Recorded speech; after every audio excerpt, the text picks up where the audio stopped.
I never thought I'd be starting over at 83. The day Mercer told me he was leaving, I was arranging wildflowers in the antique crystal vase his mother had given us for our wedding in 1964.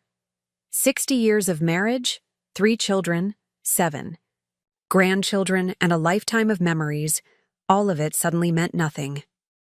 "I've fallen in love with someone else," he said, his voice steady as if he were discussing the weather forecast.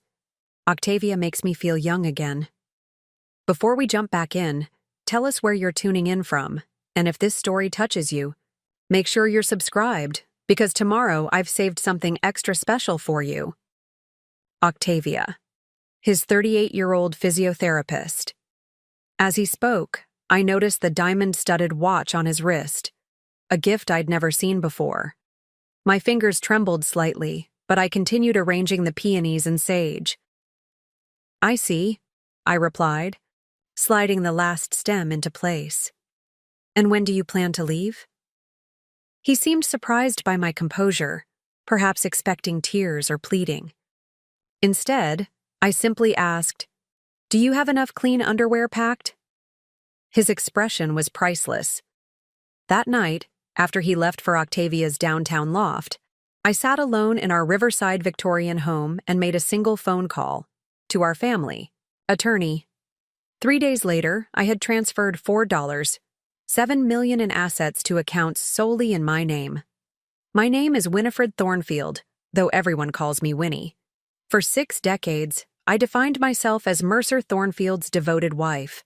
I was the woman who typed his doctoral dissertation in 1966, who hosted dinner parties for university donors when he became department chair, who raised our children when his research kept him in distant archives for months at a time.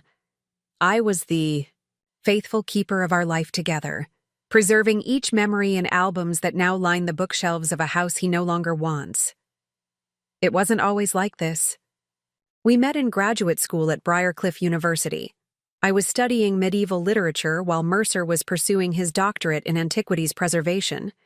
He was brilliant, passionate, with those intense amber eyes that seemed to see the world differently than anyone else.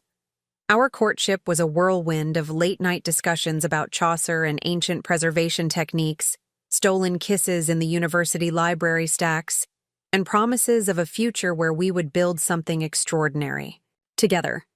When he proposed on the stone bridge overlooking Caldwell River, I believed I was living inside one of the romance novels I secretly adored.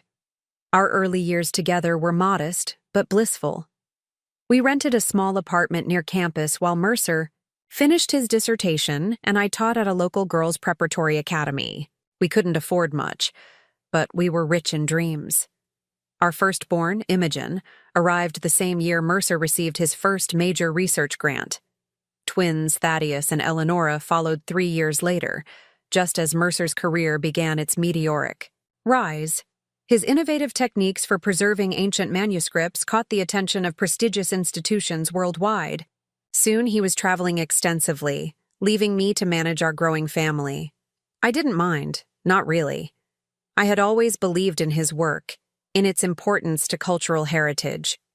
When he called from Rome or Istanbul, exhausted but exhilarated by some new discovery, I felt proud to be his anchor, the steady force that enabled his brilliance to shine. I put my own academic aspirations aside without resentment. After all, isn't that what love meant? Supporting your partner's dreams, even at the expense of your own? As the children grew, so did our prosperity. Mercer's consulting work for museums and private collections became increasingly lucrative. By our 30th anniversary, we had purchased the historic Thornfield House, a stately Victorian mansion overlooking Caldwell River with 6 bedrooms, a library with floor-to-ceiling bookcases, and gardens that became my pride and joy. I spent years restoring those gardens, creating a sanctuary of heirloom roses, hidden benches, and winding paths where grandchildren would later play hide-and-seek during summer visits.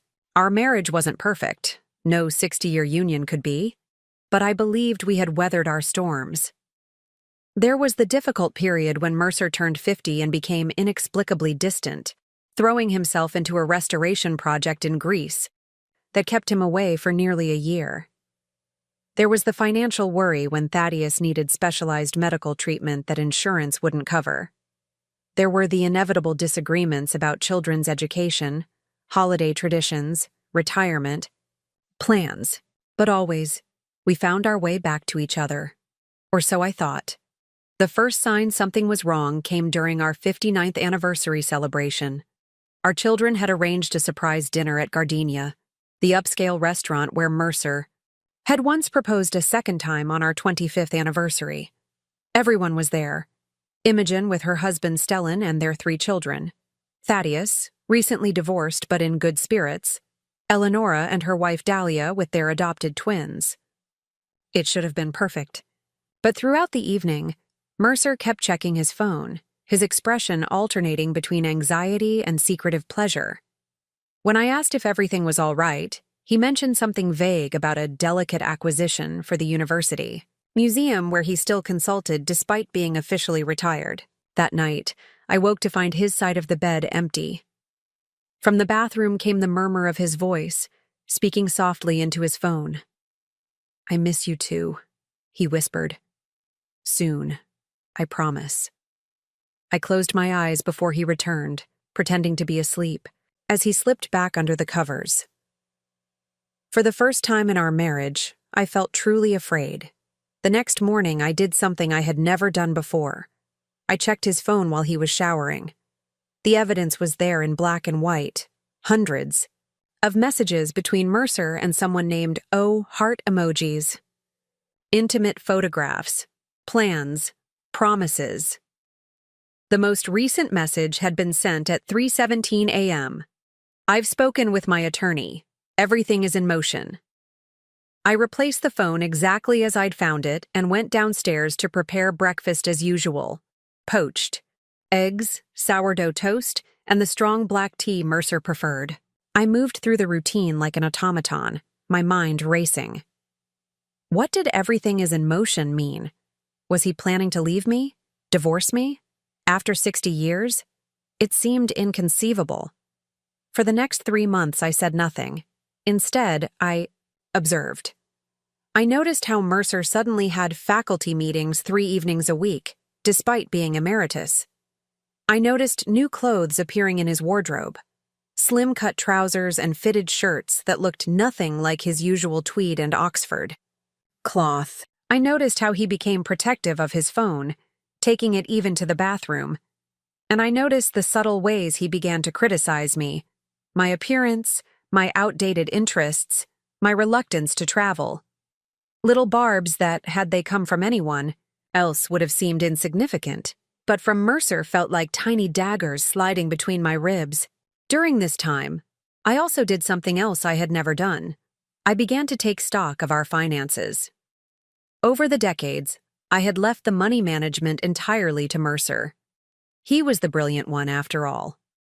I signed whatever documents he placed before me, trusting implicitly that he was making decisions in our best interest. Now I began to educate myself.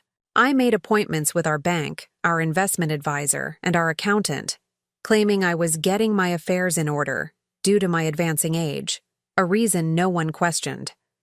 What I discovered shocked me. While we were certainly comfortable, our financial situation wasn't as secure as I had believed.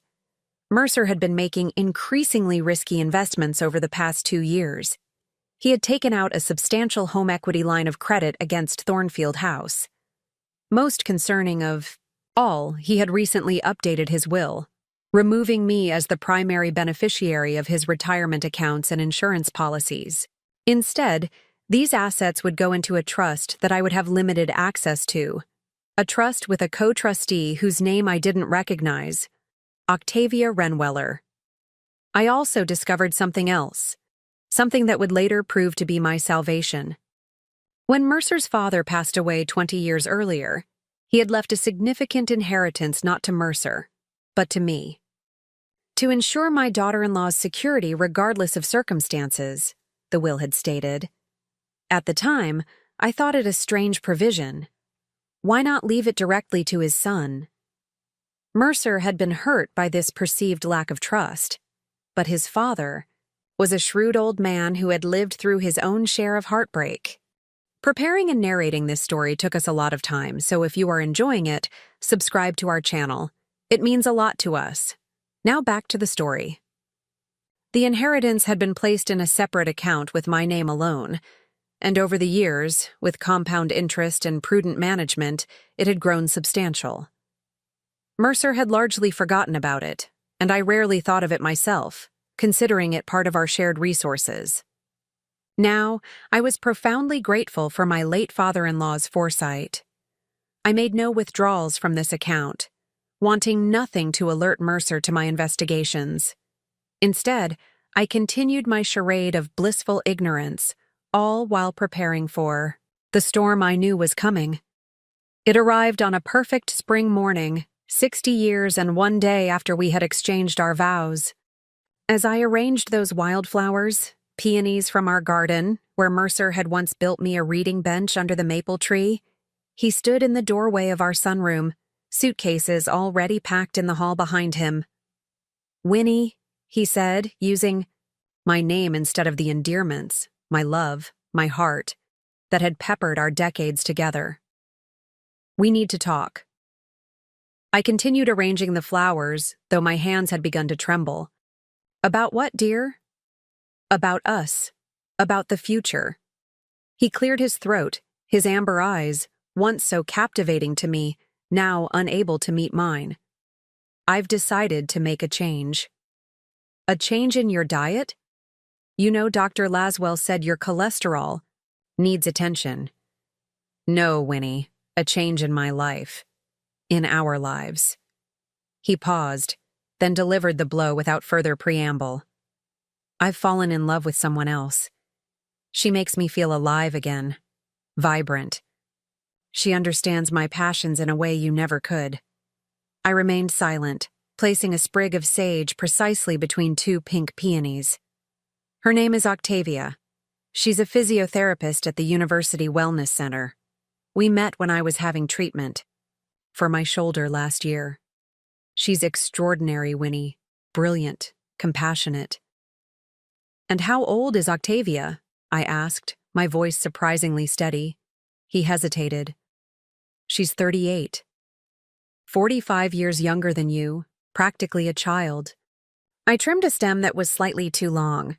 "Age is just a number when souls connect," he said, with the kind of pseudo-philosophical platitude that the Mercer I had married would have mocked mercilessly. "We share the same vision for the future." "And what future is that?" "Travel. Research. Adventure. Building something new."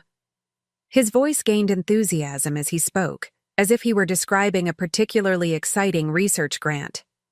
"She has innovative ideas about cultural preservation techniques that align perfectly with my work." "I see. And where does this grand vision take place? Here at Thornfield House?" He looked uncomfortable for the first time. "That's something we need to discuss. The house. It might be best to sell it. It's too large for one person, and the maintenance costs." "Are you leaving today?" I interrupted, finally looking directly at him. Despite everything, the sight of him still made my heart ache. His tall frame now slightly stooped, his once dark hair completely silver, the lines around his eyes that I had once traced with my fingertips in our bed. Yes. Octavia has a loft downtown. I'll be staying there while we sort things out. My attorney will be contacting you about the division of assets. I want to be fair, Winnie. You'll be taken care of." I nodded, placing the final flower in the arrangement. "Do you have enough clean underwear packed?" The question clearly caught him off guard. Of all the responses he had anticipated, tears, rage, pleading, practical concern about his undergarments wasn't among them. Yes, I believe so." "Good, you always forget to pack enough. And your prescription medicine? You have that?" "Yes, I have everything I need." He looked almost disappointed by my calm. "Then I won't keep you." I moved past him into the hallway, noting the 3 large suitcases and 2 boxes labeled Essential Research. So much of his life already removed from our home. I imagine Octavia is waiting. He followed me, seemingly unsettled by my composure.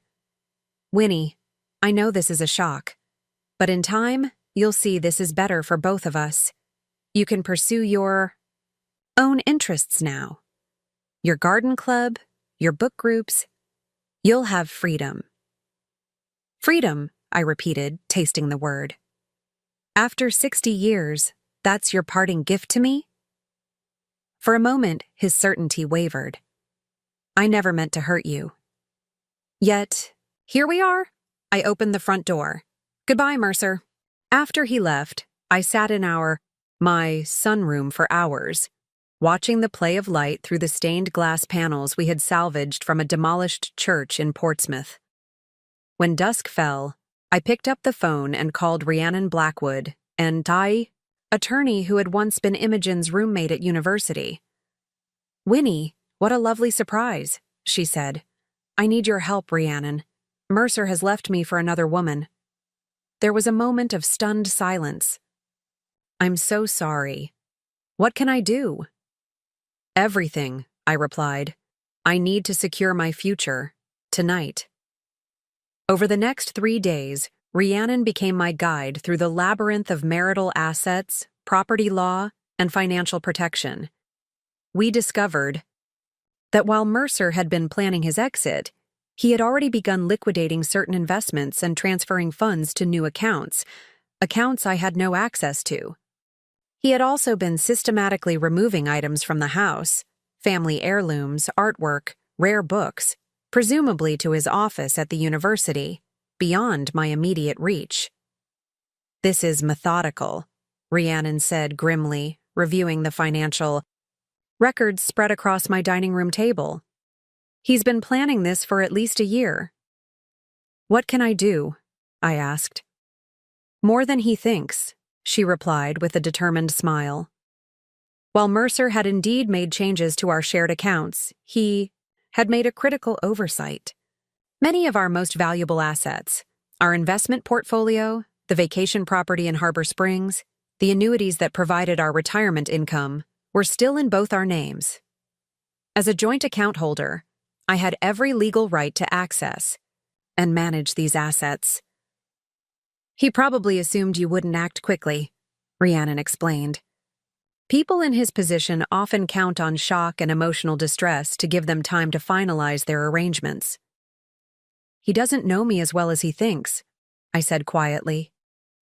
Under Rhiannon's guidance, I transferred $7 million from our joint accounts to new accounts solely in my name. I updated the ownership documents for our Harbor Springs cottage, removing Mercer as a beneficiary. I contacted our investment manager and redirected our quarterly dividend payments. And I filed to become the sole owner of Thornfield House, leveraging a quirk in the original purchase agreement that gave precedence to the primary resident in case of separation. When Mercer's attorney called 3 days later, expecting to dictate terms to a devastated old woman, he was instead met with Rhiannon's poised professional resistance. Mrs. Thornfield has already secured her interests in the marital assets, she informed him. We are prepared to negotiate a fair settlement, but please be advised that any assets removed from the family home prior to formal divorce proceedings will be subject to recovery actions. The attorney, clearly caught off guard, promised to confer with his client and call back. When he did, his tone had changed significantly. Dr. Thornfield is concerned about the recent financial transactions, he began. As was Mrs. Thornfield when she discovered her husband's systematic liquidation of assets over the past year, Rhiannon countered smoothly, not to mention the changed beneficiary designations on the insurance policies. There was a telling pause. He's prepared to be generous in the settlement. That's no longer necessary, Rhiannon replied. Mrs. Thornfield has secured what is rightfully hers. We'll have our proposal ready next week. After she hung up, Rhiannon turned to me with a hint of admiration. Mercer is in for quite a surprise. Most people in your position are too emotionally devastated to act so decisively.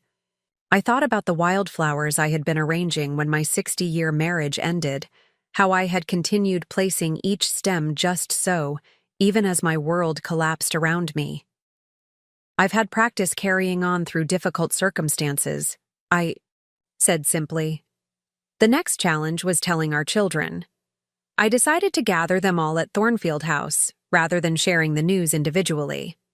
On a Sunday afternoon, they arrived with their usual chaos of grandchildren, food containers, and overlapping conversations. Only when we were all seated in the living room, the younger children dispatched to the garden with popsicles, did I drop my bombshell. Your father has left me for another woman. Her name is Octavia. She's 38 years old, and she's a physiotherapist at the University Wellness Center. The stunned silence was broken by Thaddeus's explosive, "What the actual hell?" Imogen reached for my hand. "Mom, are you okay? When did this happen?" 4 days ago, I replied. He's living in her downtown loft while we sort out the divorce details. Divorce? After 60 years? Eleanora's voice cracked. Dad wouldn't do this? There must be some mistake. There's no mistake, I said gently. He's been planning this for some time. I'll kill him, Thaddeus announced, standing up. I swear to God, I'll kill him. You'll do no such thing, I said firmly. Sit down, Thad. How can you be so calm? Imogen asked, tears streaming down her face. It's unconscionable.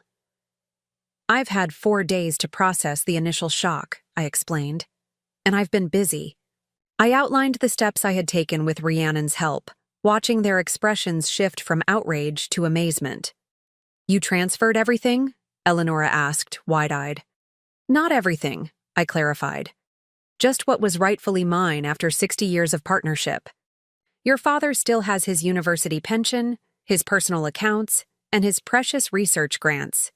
But Thornfield House will remain mine, as will the Harbor Springs cottage and approximately half of our investment portfolio. Go, Mom, Thaddeus said with a hint of his usual humor. Remind me never to cross you. Despite their attempt at support, I could see the deeper hurt in my children's eyes. It wasn't just about the money or the practicalities, it was the shattering of their family narrative. The father they had admired, the marriage they had believed in, the family history they had taken pride in. All of it was suddenly revealed to be something else entirely. I know this is painful for all of you, I acknowledged. Your father is still your father. His choices regarding our marriage don't change that. You're adults with your own relationships with him, and I won't ask you to choose sides. But we do choose you, Mom, Imogen said fiercely. You've been our rock while Dad was off changing the world of antiquities preservation. You're the one who never missed a school play or a graduation or a Sunday dinner? I smiled at my firstborn, so like me in her loyalty, so unlike me in her fiery temperament. I appreciate that, sweet girl, but this situation is complicated. Enough without adding family estrangement to it. Your father made a choice that hurt me deeply, but he's still the man who taught you to read ancient Greek, Imogen. He's still the one who supported your coming out, Ellie. And Thad, he's the one who stood by you through your divorce last year. That's rich, considering he was probably already planning his own exit, Thaddeus muttered. Perhaps, I acknowledged. But I've spent 60 years with your father, and if there's one thing I've learned, it's that people can hold contradictions within themselves. He can be both the brilliant, caring father you've known and the man who left his wife of 60 years for someone younger than his own daughters. After they left, promising to check on me daily, a commitment I knew would gradually fade as their own busy lives reclaimed their attention, I wandered through the rooms of Thornfield House. So many memories in these walls, children's laughter echoing up the grand staircase, holiday gatherings around the dining table that seated 20, Quiet evenings reading by the library fireplace while Mercer worked on his manuscripts. 60 years of a shared life. For the first time since Mercer's departure, I allowed myself to cry. Not delicate tears, but gut-wrenching sobs that left me breathless, curled on the floor of what had been our bedroom. I cried for the young woman I had been, so full of literary dreams and romantic notions. I cried for the middle-aged mother who had mastered the art of explaining her husband's absences at school functions. I cried for the aging wife who had measured her worth by her ability to maintain a beautiful home and support a brilliant man's work. And then, exhausted, I picked myself up off the floor. At 83, this was no small feat. My knees protested, my back ached, and my dignity felt as bruised as my heart. But I stood nonetheless.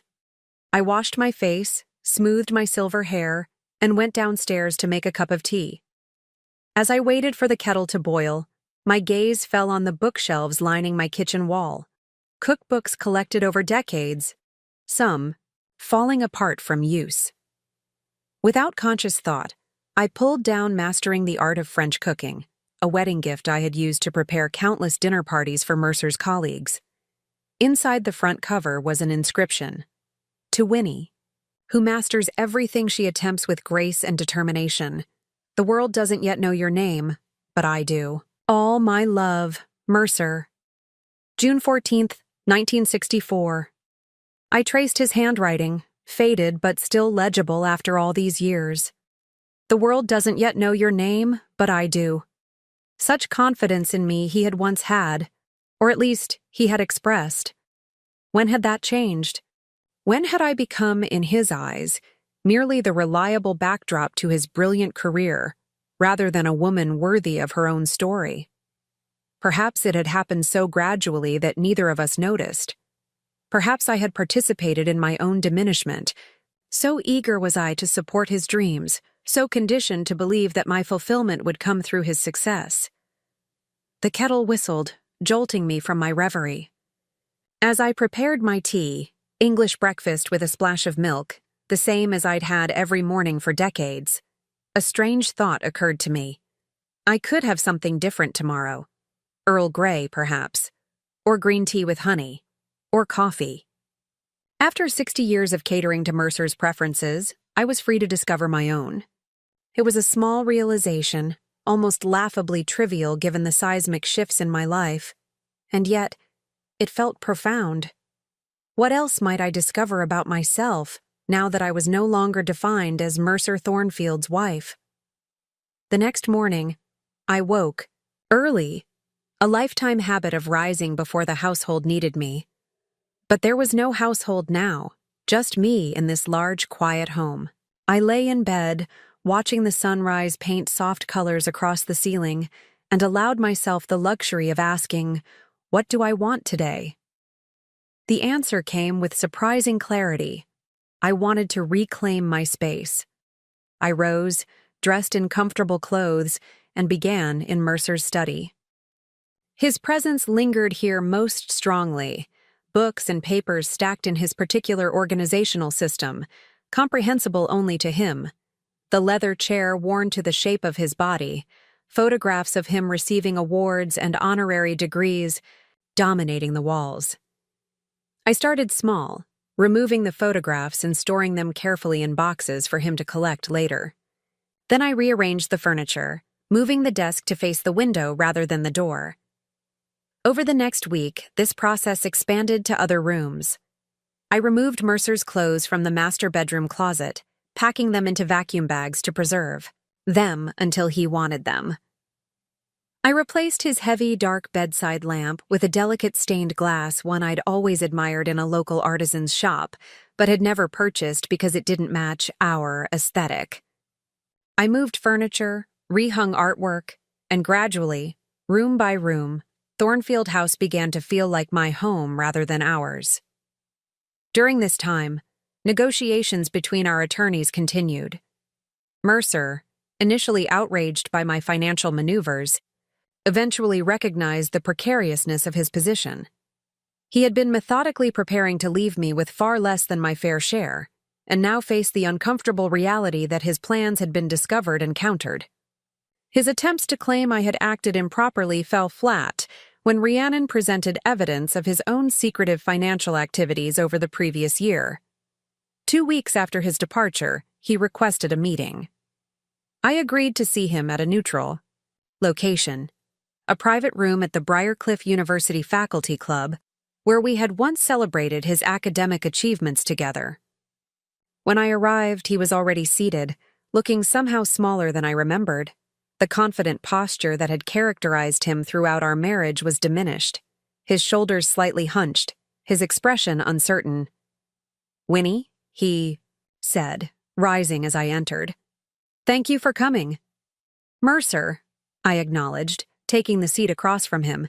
"You're looking well." It wasn't entirely true. Despite his expensive new clothes and freshly trimmed hair, he appeared tired, with dark circles under his eyes that his designer glasses couldn't hide. "You've been busy," he said, a hint of accusation in his tone. "As have you," I replied evenly. "For much longer than I have." He had the grace to look away. "I never intended things to happen this way." "How did you intend them to happen exactly? Were you planning to wait until after our 60th anniversary celebration next month? Or perhaps until after Imogen's 40th birthday in July? What? Was the timeline for discarding 6 decades of marriage?" My calm delivery seemed to unsettle him more than anger would have. "That's unfair, Winnie. I haven't discarded anything. Our marriage has been over in all but name for years." "That's news to me," I said. "I was quite happily married as of 3 weeks ago." "Were you really? Or were you just comfortable?" He leaned forward. "When was the last time we had a meaningful conversation? When was the last time we shared a genuine moment of connection? We've been living parallel lives for years, Winnie." I considered his words. There was some truth to them. Our relationship had certainly evolved over the decades. The passionate young couple we had been had gradually transformed into comfortable companions, our conversations often limited to practical matters of household management and family obligations. But wasn't that the natural progression of a long marriage? The fiery intensity of youth giving way to something deeper, more enduring? "If you felt disconnected, you could have said something," I pointed out. "You could have suggested counseling, or planned special time together, or any number of things that didn't involve a woman young enough to be our daughter." "Octavia isn't just some young woman," he said, his voice taking on that dreamy quality I had first heard when he spoke of ancient manuscripts requiring his expert attention. "She understands me in ways you never could. She sees the vision I have for my legacy." "Ah, yes, your legacy. Always your primary concern." He flinched at that. "That's not fair." "Isn't it? You spent our entire marriage building your reputation, your career, your name in the field. And I supported you every step of the way. I raised your children, managed your home, edited your manuscripts, hosted your colleagues. I shaped my entire life around your ambitions. I never asked you to give up your own dreams," he protested. "Didn't you? Not explicitly, perhaps. But every time Imogen had a fever, or Thaddeus needed help with his science project, or Eleonora had a dance recital while you were at a conference in Berlin or Cairo or Tokyo, who did you expect to handle it? When your department chair was coming to dinner and the perfect meal needed to be prepared, who did you look to? When you needed someone to organize your research notes at 2 a.m. because inspiration had struck, who did you wake?" He fell silent, unable to counter these truths. "I made choices, Mercer. I take responsibility for them. But don't pretend you didn't benefit enormously from those choices. Don't pretend your brilliant career would have been possible without me managing everything else in our lives." After a long pause, he spoke again, his voice subdued. "What do you want, Winnie?" "I want what I've already taken. My fair share of our assets and the home I've lived in for 40 years. I want you to explain to our children why their family, narrative has suddenly been rewritten, and I want you to acknowledge, at least to yourself, that what you're calling love with Octavia might be nothing more than a desperate attempt to recapture your youth. You don't know her, he said defensively. You don't understand what we have. You're right, I don't, and I don't need to. I rose from my seat. We're done here, Mercer. Our attorneys can handle the rest. Is that it then? 60 years? Ends like this. Division of assets and legal negotiations. I looked at him. This man I had loved for most of my life. This brilliant, selfish, complicated person who had been the center of my world for so long. No, I said softly. 60 years doesn't end. It remains a part of both of us. But what comes next is something entirely different. You've chosen your path forward. Now I'll choose mine. As I walked out of the faculty club, I felt a strange lightness.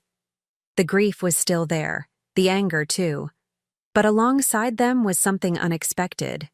A sense of possibility I hadn't experienced in decades. Mercer Thornfield's wife had ceased to exist. Winifred Thornfield, however, was just beginning to discover who she might become. The days following my conversation with Mercer at the faculty club took on a peculiar rhythm. Each morning, I woke, with a moment of disorientation, the empty space beside me still startling after 60 years of sharing a bed. Then came a rush of memories, the painful reality of my situation settling over me like a heavy cloak. But as the sun climbed higher, something unexpected happened. The weight gradually lifted, replaced by a curious sense of anticipation. What would this day bring, now that I answered to no one but myself? I began with small explorations of freedom. I rearranged my morning routine, lingering over breakfast with books I'd been meaning to read for years. I switched from English breakfast tea to rich French-pressed coffee. I played Bach loudly through the house's sound system, which Mercer had always considered too distracting during daylight hours. I took long baths in the middle of the afternoon, something I hadn't done since the children were small. Imogen called daily, her concern transparent. "Mom, I'm just checking in. Do you need anything? Do you want me to come over?" "I'm perfectly fine, darling," I assured her, though I appreciated her devotion. "I'm actually quite busy." "Busy? With what?" she asked, suspicious. I hesitated, not wanting to sound frivolous. Rediscovering myself, I suppose. The truth was more complicated than I could explain, even to my perceptive firstborn.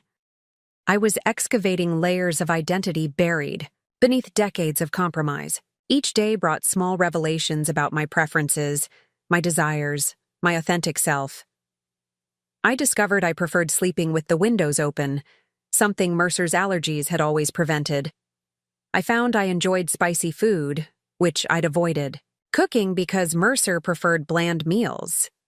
I realized I loved staying up late reading poetry, rather than adhering to the strict 10 p.m. bedtime Mercer had insisted upon for optimal cognitive function. These revelations might seem trivial to someone who hadn't spent 6 decades adjusting to another person's needs and preferences.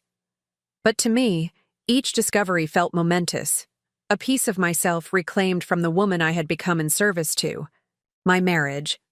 My explorations extended beyond Thornfield House. One Tuesday morning, I drove to Laconia College, a small liberal arts institution in a neighboring town.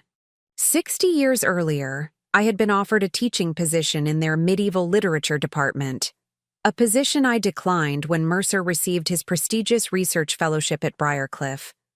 Now, I found myself parking in the visitor lot, walking across a campus alive with young people rushing between classes. The English department was housed in Whittier Hall, a stately brick building with ivy climbing its walls. I hadn't planned what I would do here. Some inexplicable instinct had drawn me to this road not taken. As I stood in the hallway, examining framed photographs of faculty through the decades, a voice interrupted my thoughts. "Can I help you find someone?" I turned to face a woman perhaps 20 years my junior. her silver hair cut in a stylish bob, her eyes bright behind tortoiseshell glasses. "I'm not sure," I admitted. "I was offered a position here once, long ago, in medieval literature." Her eyebrows rose with interest. "When was this?" 1964. She laughed, a warm, genuine sound. "Well before my time, but fascinating. I'm Cordelia, Winter's department chair. Would you like to come to my office for tea? I'd love to hear your story." Over Earl Grey and shortbread cookies, I told Cordelia about my academic background, my specialization in women's voices in medieval texts, and the fellowship that had drawn Mercer and me away from Laconia. She listened intently, occasionally asking insightful questions that revealed her own expertise in the field. "You know," she said when I'd finished, "we have a community scholars program. Distinguished individuals with academic backgrounds who want to participate in university. Life without the pressures of full-time teaching. They attend seminars, give occasional guest lectures, mentor students. We even provide office space." "And you think I might qualify?" I asked, surprised. "With your background? Absolutely. Your dissertation on feminine agency in Chaucer was groundbreaking for its time." She smiled at my astonishment. "Yes, I looked you up in our archives while getting the tea. We still have your application and CV. Your work was impressive." I left Laconia with an application for the Community Scholars Program and a strange fluttering in my chest that I eventually recognized as excitement. For the first time in decades, I was contemplating a future based entirely on my own interests and abilities, not as an extension of someone else's life. That evening, I sat in what had once been Mercer's study but was now becoming my workroom.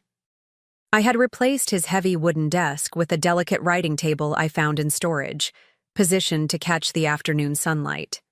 The bookcases no longer held his academic tomes on preservation techniques, but my collection of medieval literature and poetry that had previously been relegated to a back corner of our library.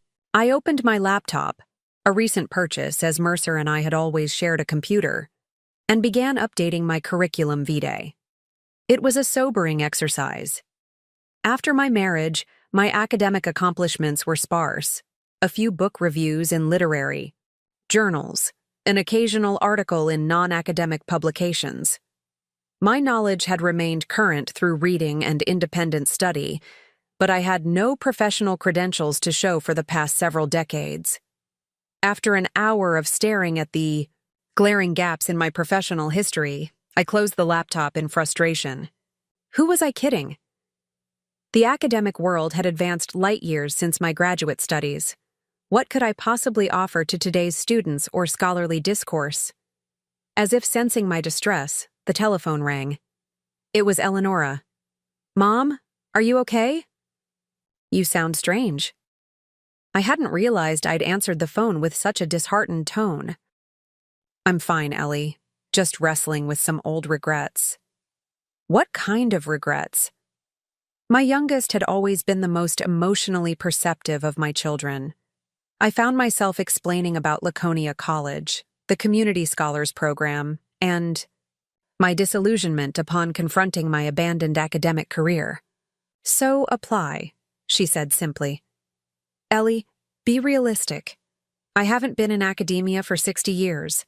My dissertation is probably gathering dust in some forgotten archive." "Actually," she said, her voice brightening, "it's been digitized." Dahlia looked it up for a project on feminist literary criticism last year. "Did you know you're cited in several contemporary works on gender in medieval literature?" I nearly dropped the phone. "That's impossible." "Why? Because you decided you weren't important when you married Dad?" "Mom, other people didn't get that memo. Your work stands on its own." After we hung up, I returned to my laptop with renewed determination. I spent the next 2 weeks preparing my application, updating my knowledge of recent scholarship in my field, and reconnecting with the intellectual passion that had defined my youth.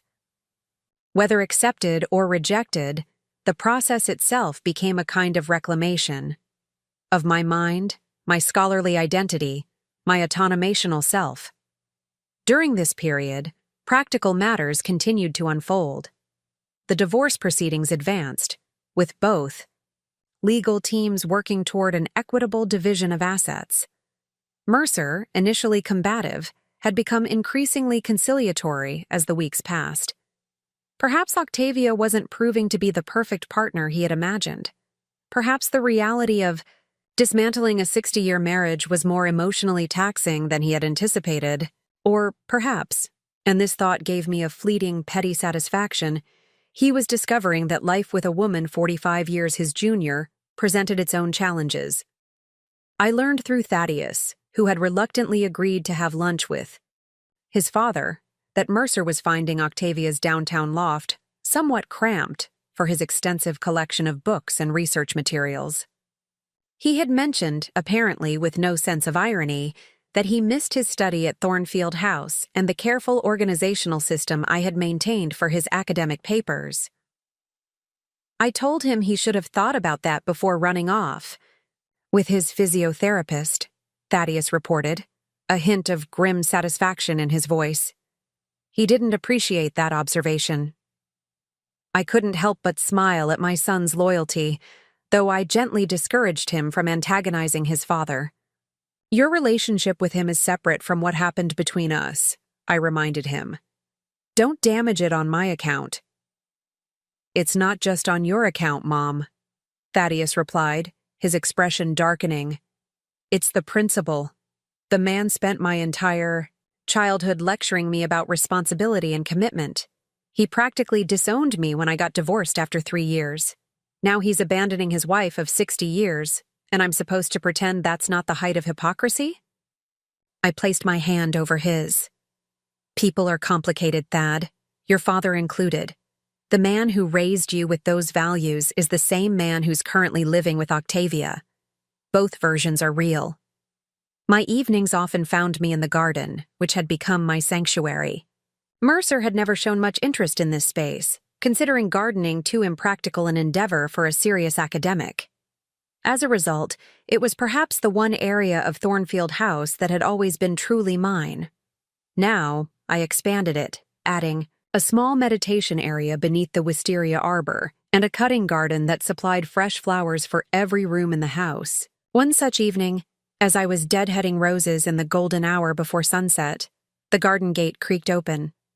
I turned, expecting to see one of my children or perhaps the neighbor's cat that occasionally wandered through. Instead, I found myself face to face with a stranger, a woman in her late 30s, stylishly dressed in linen trousers and a silk blouse, her dark hair pulled back in a sleek ponytail. "Mrs. Thornfield?" she asked, her voice carrying a slight tremor.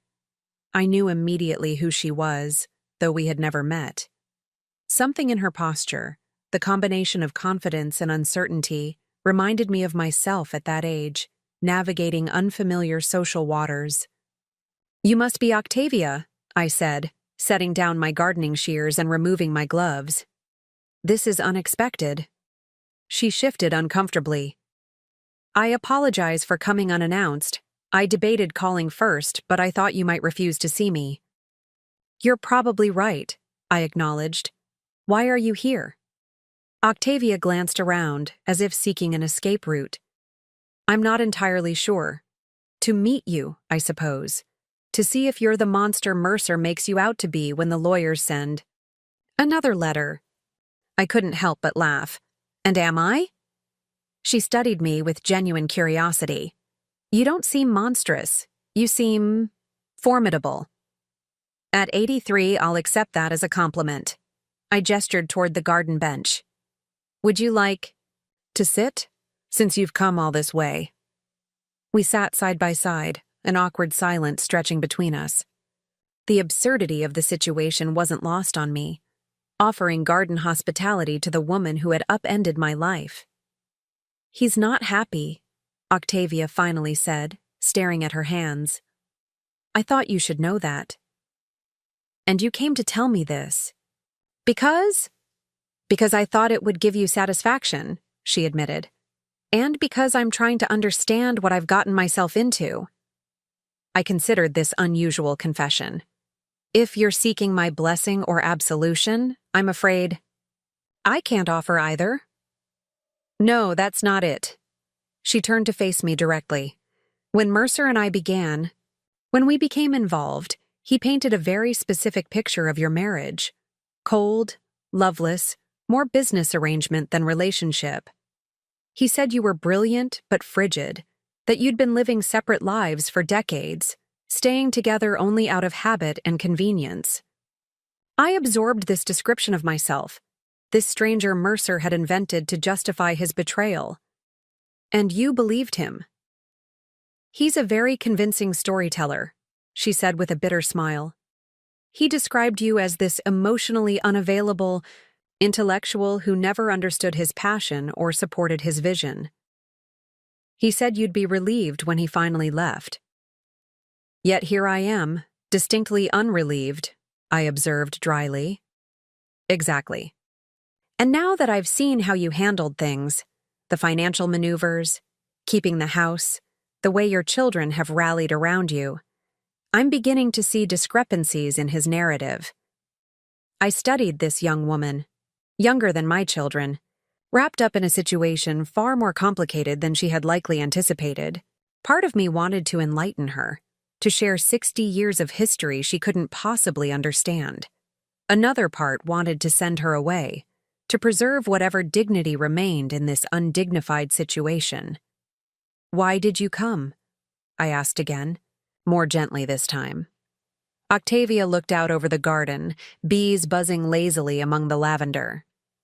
Last night, Mercer mentioned that the Harbor Springs cottage would likely be sold as part of the divorce settlement. He seemed particularly upset about this. When I asked why it mattered so much, he said it was where your daughter Eleonora came out to you both, where your son recovered after his divorce, where you celebrated his retirement. He said it held the history of your family. She paused, emotion making her voice unsteady. And I realized, sitting there in my cramped loft with his books piled everywhere, and his complaints about the lack of proper storage, that he never once mentioned those memories when we were discussing our future together. He talked about academic legacy and global travel and cultural preservation, but never family memories or emotional milestones. Those aren't the things that initially attract people to Mercer, I said carefully. His brilliance, his vision, his passion for his work, those are what draw people in. The other parts, his capacity for tenderness, his dry humor, his occasional profound insights into human nature, those reveal themselves more slowly, and only to those who stay. Will those parts ever reveal themselves to me? She asked, vulnerability plain on her face. I felt a surprising rush of compassion for this woman, caught in a web partly of her own making, but also spun from Mercer's midlife crisis and fear of mortality. I can't answer that, I said honestly. Mercer and I built something over 60 years that was uniquely ours, with all its flaws and strengths. Whatever you build with him will be different. Maybe better in some ways, certainly worse in others, but it won't be comparable. She nodded slowly, absorbing this. Then she reached into her bag and withdrew a small package wrapped in tissue paper. I found this in Mercer's desk at the university. I think it belongs here with you. She handed it to me and stood to leave. Thank you for not having me thrown out of your garden. That would have required more energy than I care to expend on this situation, I replied, but softened it with a small smile. After she left, I carefully unwrapped the package. Inside was a small, worn book, a collection of Shakespeare's sonnets that Mercer had given me during our courtship. I had inscribed the inside cover with lines from Sonnet 116. Love is not love which alters when it alteration finds, or bends with the remover to remove. How young and idealistic I had been, believing love was immutable, permanent, affixed. Star rather than a living thing that could grow or wither depending on its care. I placed the book on my bedside table, a relic from another life. That night, I dreamed of our early years together. Mercer and I walking across the Briarcliff campus in autumn, leaves crunching beneath our feet, the future stretching before us like an unopened gift. I woke with tears on my cheeks but a curious lightness in my heart. The past remained beautiful despite the present's complications. This, too, was a kind of freedom, to cherish what had been good without allowing it to shackle me to what had soured. The next day brought news that would accelerate my transformation.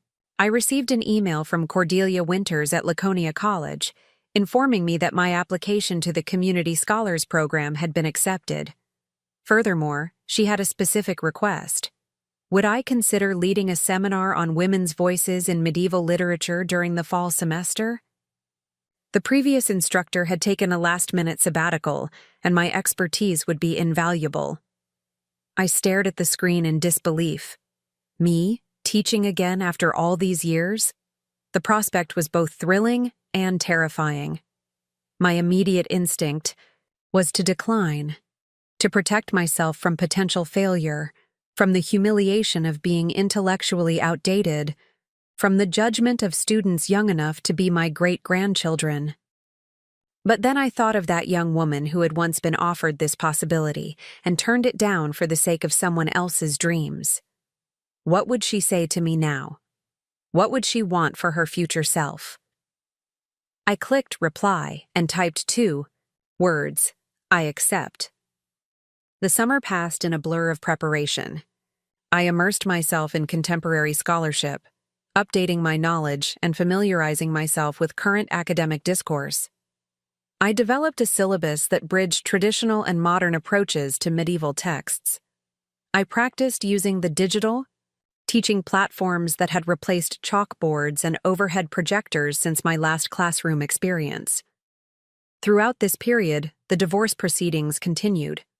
Mercer and I communicated primarily through our attorneys, though occasionally I received brief, stiffly formal emails from him requesting access to specific books or research materials still at Thornfield House. I always accommodated these requests, arranging for items to be gathered and left in the foyer for him to collect when I was out. Neither of us seemed eager for another face-to-face encounter. One such collection day in late August, however, our paths unexpectedly crossed. I had planned to be at Laconia College for a faculty orientation, but returned home early when the session ended sooner than anticipated. As I pulled into the driveway, Mercer's car was just leaving. Our eyes met through the windshields, a brief, charged moment of recognition before he accelerated past me. I found the foyer empty. He had taken the materials left for him. But on the hall table was something that hadn't been there when I left, a small wooden box I recognized immediately. It was a keepsake box Mercer had carved for me during our first year of marriage when we could afford few material gifts. Inside had always been the most precious mementos of our life together. The children's first teeth, hospital bracelets from their births, pressed flowers from significant anniversaries, small handwritten notes we had exchanged over the years. I opened it with trembling fingers, half expecting to find it empty, a symbolic return of our shared memories. Instead, nestled among the familiar keepsakes was a letter addressed simply, Winnie. I recognized Mercer's handwriting, though it had grown shakier with age. The letter was neither apology nor justification, but something more complex. He wrote of random memories that had been surfacing, my expression when I saw Thornfield House. For the first time, the way I had organized a surprise birthday dinner for him on his 50th. How I had sat with Imogen all night when she had pneumonia as a child, reading Tolkien aloud until dawn. These moments keep returning to me, he wrote, as persistent as the tide. I don't know what to do with them. They don't change the present, but they refuse to be denied. He concluded with a postscript that caught in my throat. The work you're doing at Laconia. Thaddeus mentioned it. It suits you. It always would have. I folded the letter carefully and returned it to the box. There was a time when such an acknowledgement would have meant everything to me. Validation that my sacrifices had been seen, my potential recognized. Now, it was merely one voice among many, and no longer the one that mattered most. The leaves were beginning to turn when I stood before my first class at Laconia College. 12 graduate students and 4 advanced undergraduates who regarded me with the polite curiosity reserved for novelties. I had chosen to wear a deep, blue dress that Imogen had helped me select, with comfortable but stylish shoes, and a simple silver pendant that had been a gift from Eleonora. My silver hair was freshly trimmed in a modern bob inspired by Cordelia's style. I looked, I hoped, like someone with authority and relevance, not a relic from another era. "Good morning," I began, my voice steadier than I felt. "I'm Professor Thornfield, and this is Women's Voices in Medieval Literature." For the first 20 minutes, I was painfully self-conscious, aware of every hesitation in my speech, every moment when modern academic terminology didn't come naturally to my lips. But gradually, as I began discussing Christine de Pizan's The Book of the City of Ladies, something shifted. The material itself, so familiar, so beloved, carried me forward. I found myself moving away from my prepared notes, speaking instead, from 6 decades of accumulated knowledge and reflection. A young woman with bright green hair raised her hand. "Professor, do you see Christine's work as proto-feminist, or is that an anachronistic reading influenced by our contemporary understanding of gender politics?"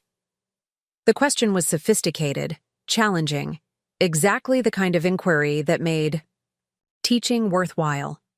As I formulated my response, drawing on both historical context and theoretical frameworks, I felt a door opening inside me, a passage to a self I had set aside long ago.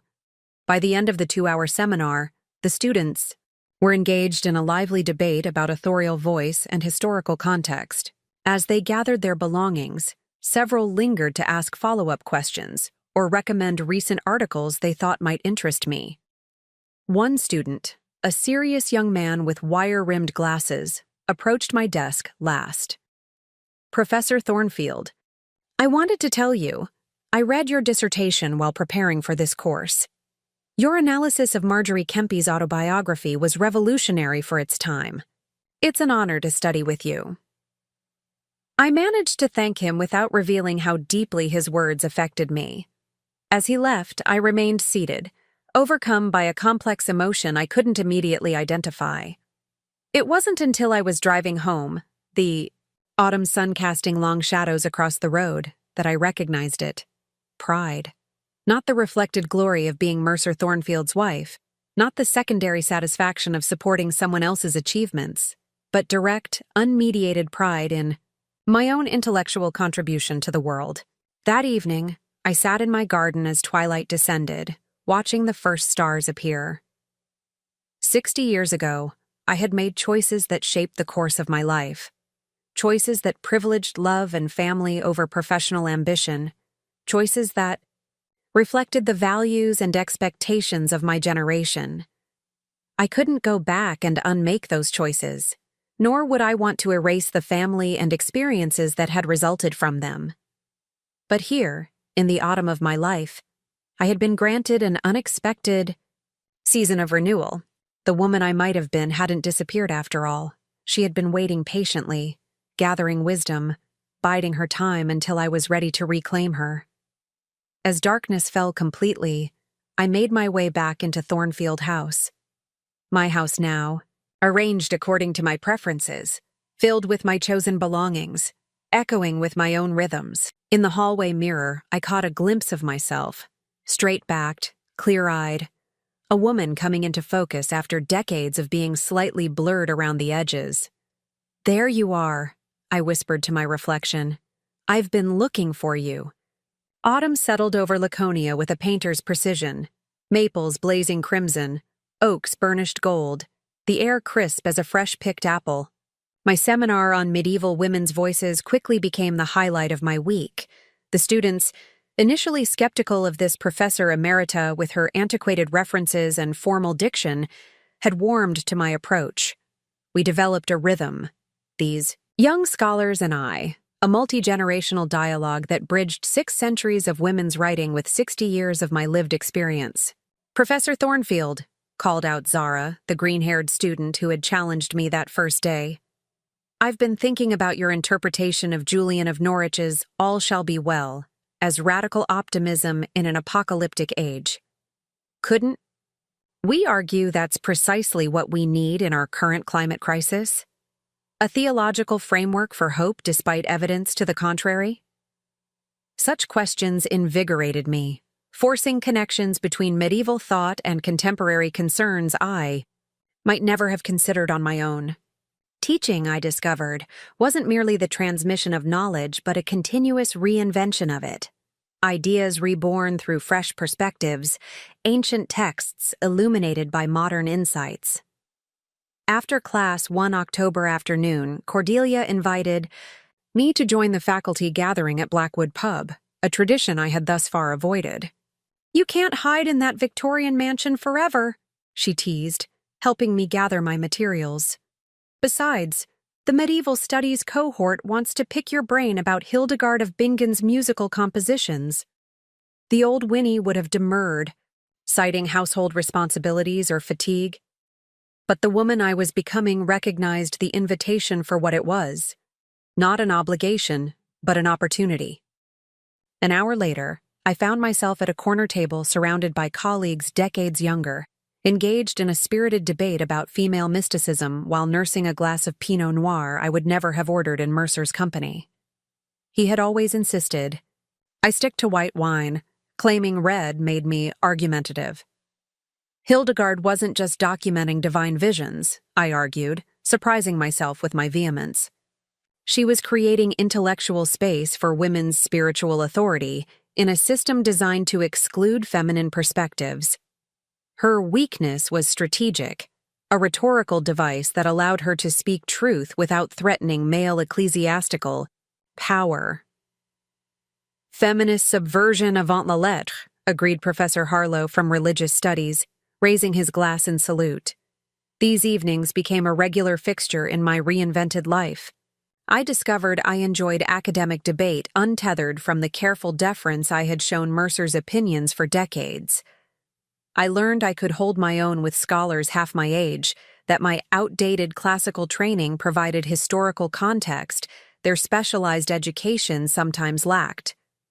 Most surprisingly, I found I had a talent for bridging interdisciplinary gaps, translating concepts across academic divides, just as I had once translated between Mercer's abstract intellectual pursuits and our children's concrete needs. November brought the first snow and an unexpected invitation. Lysander Hall, Laconia's cultural centerpiece, was hosting a medieval music and poetry symposium. The organizing committee, hearing of my presence on campus, had asked if I would introduce the keynote speaker, Dr. Helena Rousseau from the Sorbonne, a leading authority on troubadour poetry. "They want me?" I asked Cordelia in disbelief when she delivered the request. "Don't act so surprised," she replied. "Your reputation precedes you. Apparently, Dr. Rousseau cited your dissertation in her groundbreaking work on female troubadours. She specifically requested to meet you." The news left me momentarily speechless. My dissertation, that earnest, ambitious project completed, before marriage had redirected my energies, had continued its own journey through academic circles without me. The thought was both gratifying and melancholy. What might I have contributed to my field had I followed that path? What conversations might I have joined? What discoveries shared? Such questions served no purpose except to divide my attention between regretful past and possible future. Instead, I focused on crafting an introduction worthy of Dr. Rousseau's accomplishments.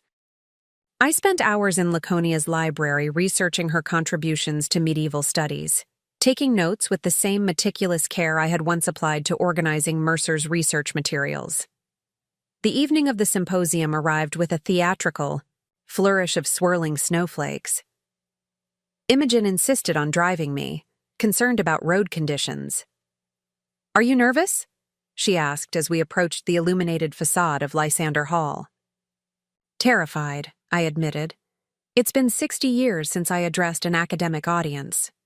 You'll be magnificent, she said, squeezing my hand. Dad always said you were the truly gifted public speaker in the family. He said his colleagues were always more impressed by your dinner conversation than his formal presentations. This revelation startled me. Mercer had never expressed such an opinion to me directly. In fact, he had gradually excluded me from academic gatherings as his stature grew, claiming I would find them tedious or too specialized. Had he feared comparison? Had my unfiltered intellectual engagement embarrassed him? These questions, too, I set aside for another time. Lysander Hall hummed with anticipation as scholars, students, and community members filled its jewel-box auditorium. In the green room, I met Dr. Rousseau, a formidable woman in her 60s with sharp eyes behind stylish frames and an elegant French scarf draped just so. "Madame Thornfield," she exclaimed, clasping my hands warmly.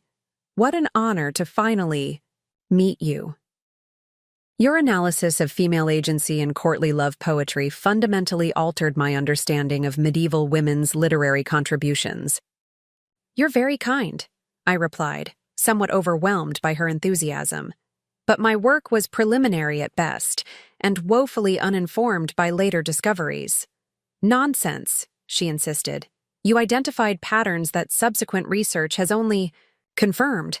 Your methodological approach was decades ahead of its time.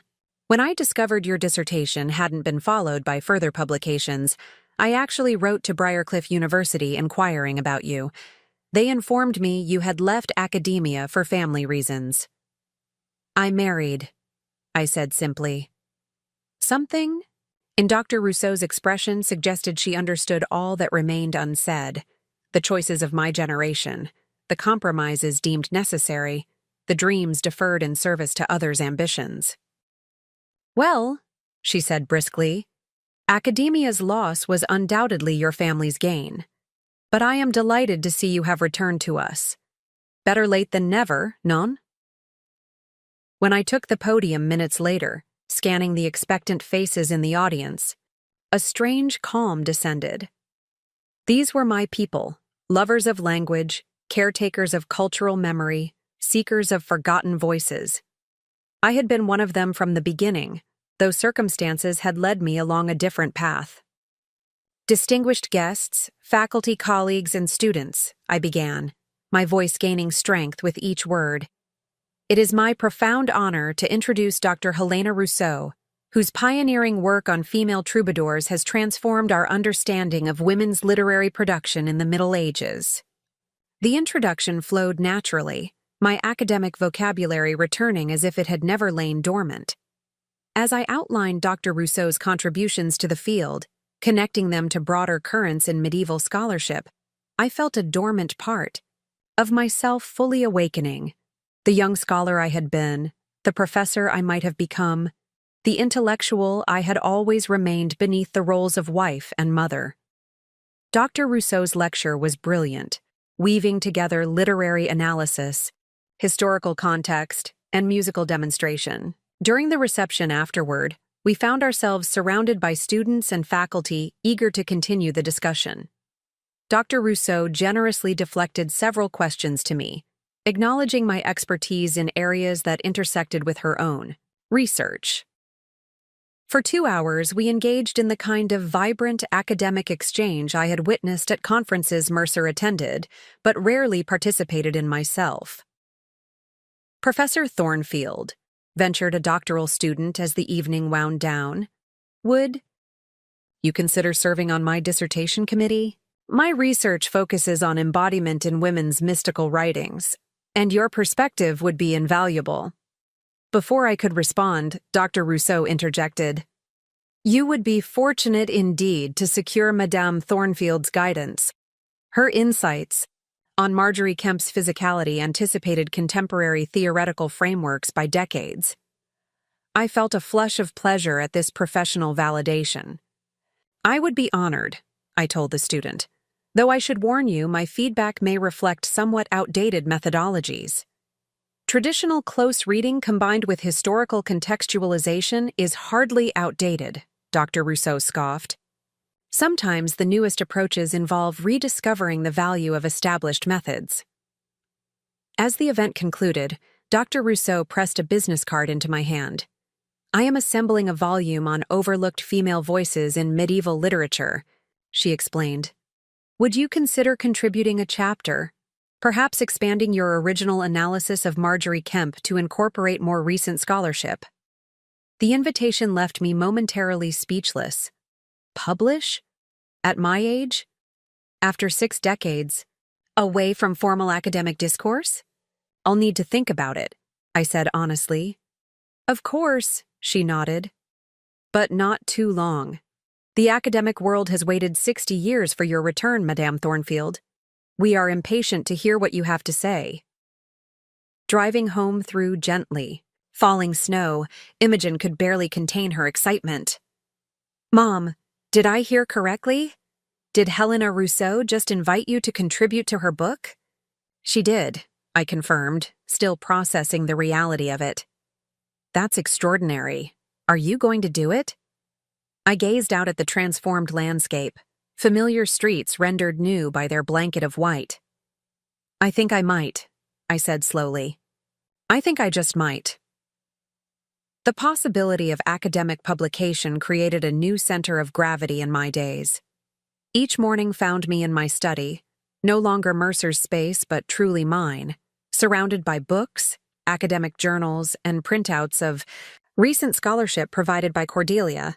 I reread my dissertation with a blend of tenderness and critical distance, recognizing both its youthful insights and its analytical gaps. I drafted outlines, discarded approaches, explored new connections between medieval texts and contemporary feminist theory. This immersion in intellectual work provided welcome distraction from ongoing divorce proceedings. My attorney, Rhiannon, had become increasingly concerned about Mercer's delay tactics. He's dragging his feet on the financial disclosures, she explained during our monthly meeting, and he's challenging the property assessments, claiming Thornfield House has been significantly overvalued. Why would he do that? I asked, puzzled. The house's value affects both our interests equally. Rhiannon's expression was carefully neutral. From what I understand, his financial situation may have become somewhat constrained. Meaning? Meaning the lifestyle he's established with Ms. Renweller may be more expensive than anticipated. Private physiotherapy practices require substantial startup capital, and real estate in the downtown arts district isn't cheap. I absorbed this information with surprising detachment. There had been a time when Mercer's financial difficulties would have automatically become my problem to solve. Budgets to adjust, economies to implement, reassurances to offer. Now, his challenges belonged to him alone. This separation, this clear delineation between his life and mine, was perhaps the most profound change the divorce had wrought. December transformed Thornfield House with holiday preparations. For the first time, I decorated according to my own aesthetic preferences rather than preserving the traditions Mercer had inherited from his family. Out went the formal evergreen, garlands with their precisely spaced red velvet bows. In came wild arrangements of holly, pine, and winter berries gathered from my garden. I replaced the solemn nativity scene, hand-carved in Germany, a gift from Mercer's mother, with a collection of whimsical woodland creatures I'd always secretly admired in local craft shops.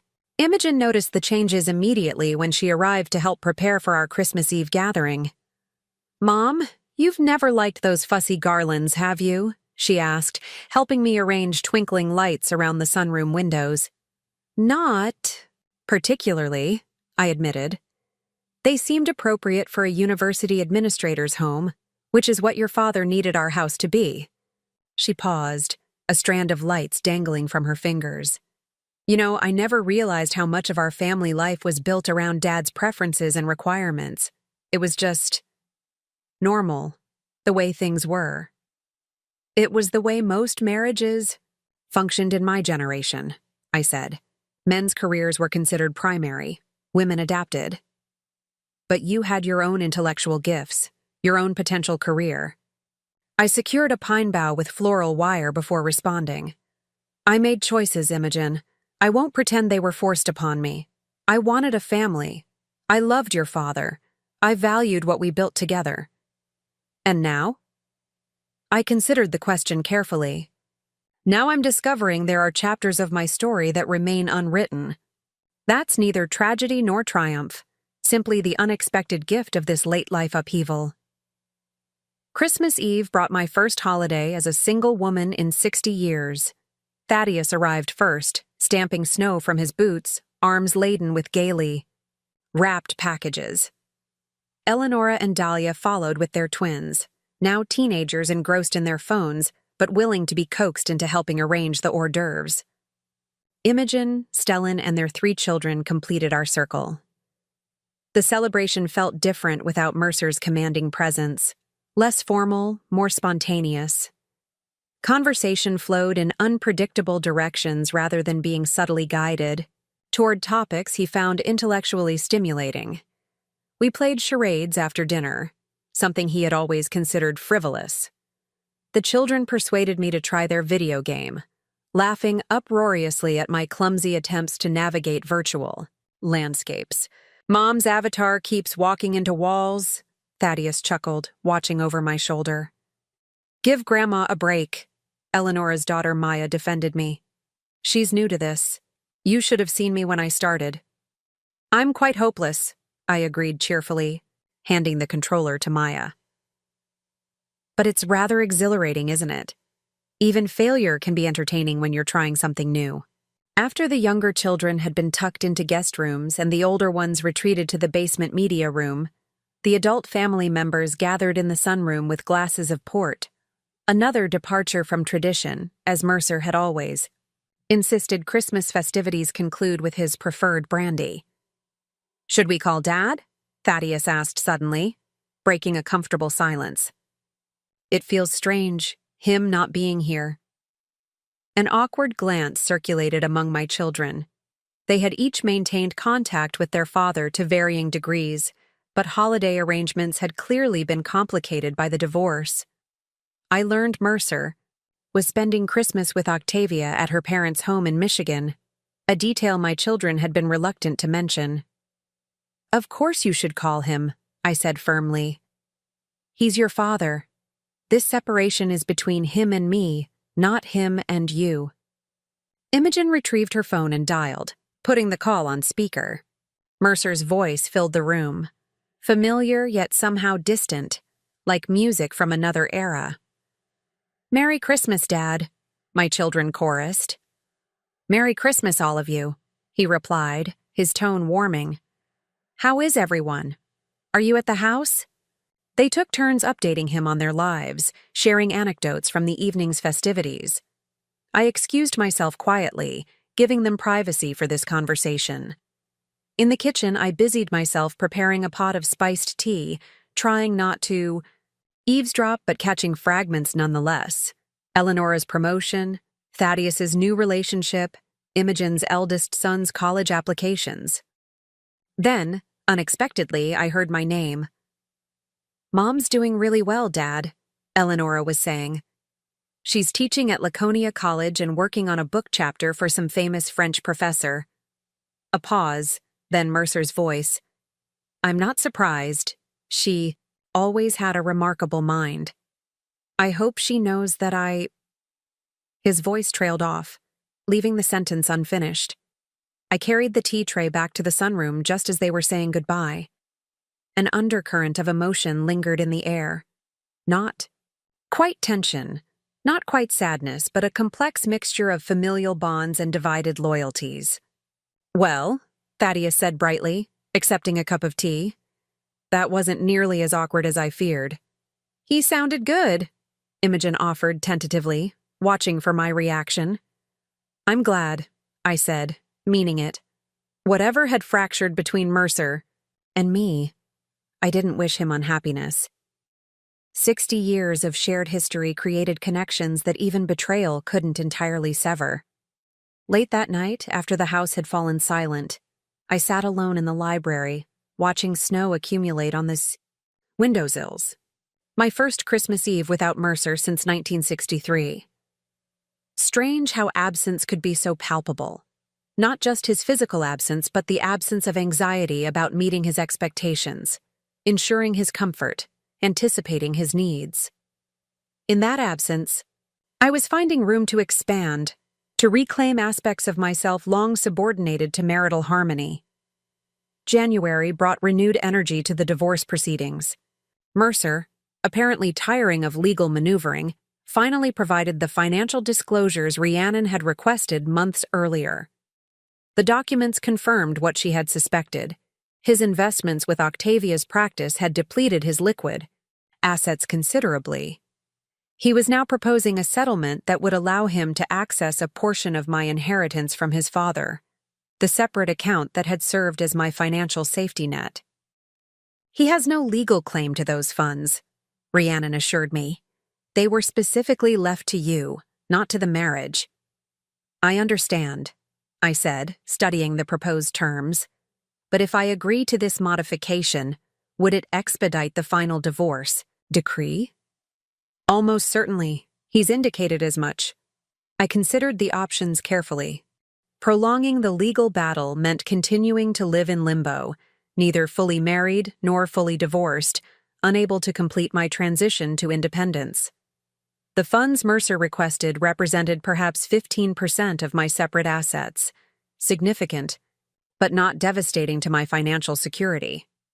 Let's counter with 10% instead of 15%, I decided, and stipulate that this concludes all financial claims between us. I want this finished, Rhiannon. I want to move forward. She nodded, making notes. I'll draft the counterproposal immediately. Moving forward meant embracing new challenges alongside new freedoms. My chapter for Dr. Rousseau's volume was taking shape. My analysis of Marjorie Kemp's bodily agency and spiritual discourse evolving to incorporate contemporary feminist theory while remaining grounded in close textual reading. The writing process rekindled intellectual muscles long unused but not atrophied. Analytical skills I had employed throughout my marriage, though often in service to Mercer's work rather than my own. February found me in Laconia's Special Collections Library, examining a rare facsimile of the Book of Marjorie Kempe. My research assistant, the serious young man with wire-rimmed glasses who had approached me after that first seminar, carefully turned the pages as I took photographs with my tablet, a technology I had mastered with considerable pride. Professor Thornfield, he said hesitantly, may I ask a personal question? You may ask, I replied, smiling. I reserve the right not to answer. Why did you leave academia? Your early work was so groundbreaking. You could have had an extraordinary career. I considered how to respond to this young man who saw my life through the lens of contemporary choices and expectations. In 1964, I didn't perceive it as leaving academia so much as choosing family. There seemed no viable path to have both. Not for women of my generation, not without exceptional circumstances or exceptional support. But surely your husband, as an academic himself, could have understood the value of your work, could have supported your career alongside his? His innocent assumption that mutual support between spouses would have been the natural expectation revealed the vast cultural shift that had occurred within my lifetime. How could I explain the unquestioned primacy of men's careers in my era? The assumption that women's professional ambitions were secondary, expendable, easily sacrificed on the altar of family harmony? The world was different then, I said simply. The choices available to women were more constrained, the consequences of defying expectations more severe. I don't regret the path I chose. It gave me 3 remarkable children and many years of what I considered a successful partnership. He nodded thoughtfully. And now you're reclaiming your academic identity. That's pretty inspiring, if you don't mind my saying so. I don't mind, I assured him, touched by his earnestness. Though I'm not sure I'm trying to be inspirational. so much as authentic. At 83, I've earned the right to discover who I am when I'm not defined primarily through my relationship to others. Later that week, I received an unexpected email from Octavia Renweller. The subject line was simply, "Consultation request," but the message itself was more personal. "Mrs. Thornfield, I hope this message finds you well. I'm reaching out in my professional capacity as a physiotherapist. I understand from our previous conversation that you have arthritis. I've recently developed a specialized therapy program for seniors with joint inflammation, combining traditional physical therapy with gentle yoga techniques. I'm seeking experienced feedback before launching the program more broadly. Would you consider participating in a 4-week trial? The sessions would be complimentary, of course. There would be no need to interact with Mercer, as these sessions would be conducted at my satellite office near Laconia. Please consider this a professional invitation with no underlying agenda. Respectfully, Octavia Renweller." I stared at the screen, unsure how to respond. Was this a genuine professional outreach or something more complicated? An olive branch, perhaps? Or was Octavia seeking some form of absolution through professional service? The arthritis in my hands had indeed worsened over the winter months, making writing increasingly uncomfortable. Conventional treatments had provided limited relief. But could I separate Octavia the physiotherapist from Octavia, the woman who had upended my life? After careful consideration, I decided that maintaining artificial divisions between the personal and professional served no one. Octavia was both a skilled healthcare provider and the catalyst for my marital dissolution. I could acknowledge the former without absolving the latter. "Ms. Renweller," I wrote in response, "thank you for your professional outreach. I would be interested in learning more about your program. My schedule at Laconia allows for Tuesday or Thursday afternoon appointments. Please advise which would be more convenient for your satellite office operations. Regards, Winifred Thornfield." Our first session occurred on a blustery February afternoon at a small professional building near the Laconia campus. Octavia greeted me with professional courtesy, showing no signs of discomfort at our unusual situation. "Thank you for agreeing to participate, Mrs. Thornfield," she said, leading me to a sunlit therapy room. "I've developed this protocol specifically for arthritis sufferers over 70, focusing on maintaining mobility without exacerbating inflammation." For the next hour, she guided me through gentle stretches and specialized hand exercises, demonstrating techniques to reduce morning stiffness and increase range of motion. Her expertise was evident, her manner professional and respectful. Whatever complicated emotions might exist between us remained unacknowledged as we focused entirely on the mechanical challenges of aging joints. As I prepared to leave, however, the professional veneer cracked slightly. "Mrs. Thornfield," Octavia said, her voice less assured than during our session, "I want you to know that things with Mercer aren't. Well, they aren't what I expected." I paused in donning my coat. "Few things in life are, Ms. Renweller. That's a lesson that comes with experience."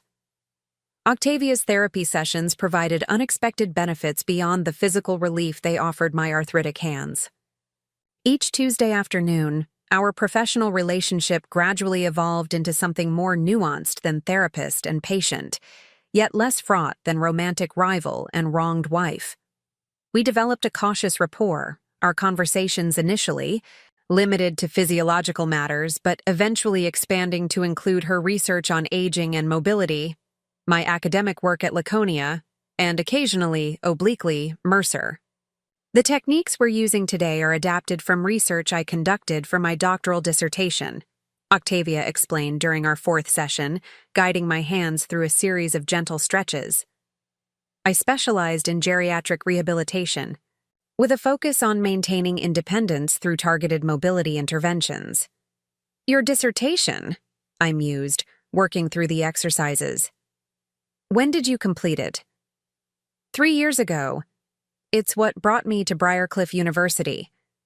They have an excellent aging studies program affiliated with the medical center.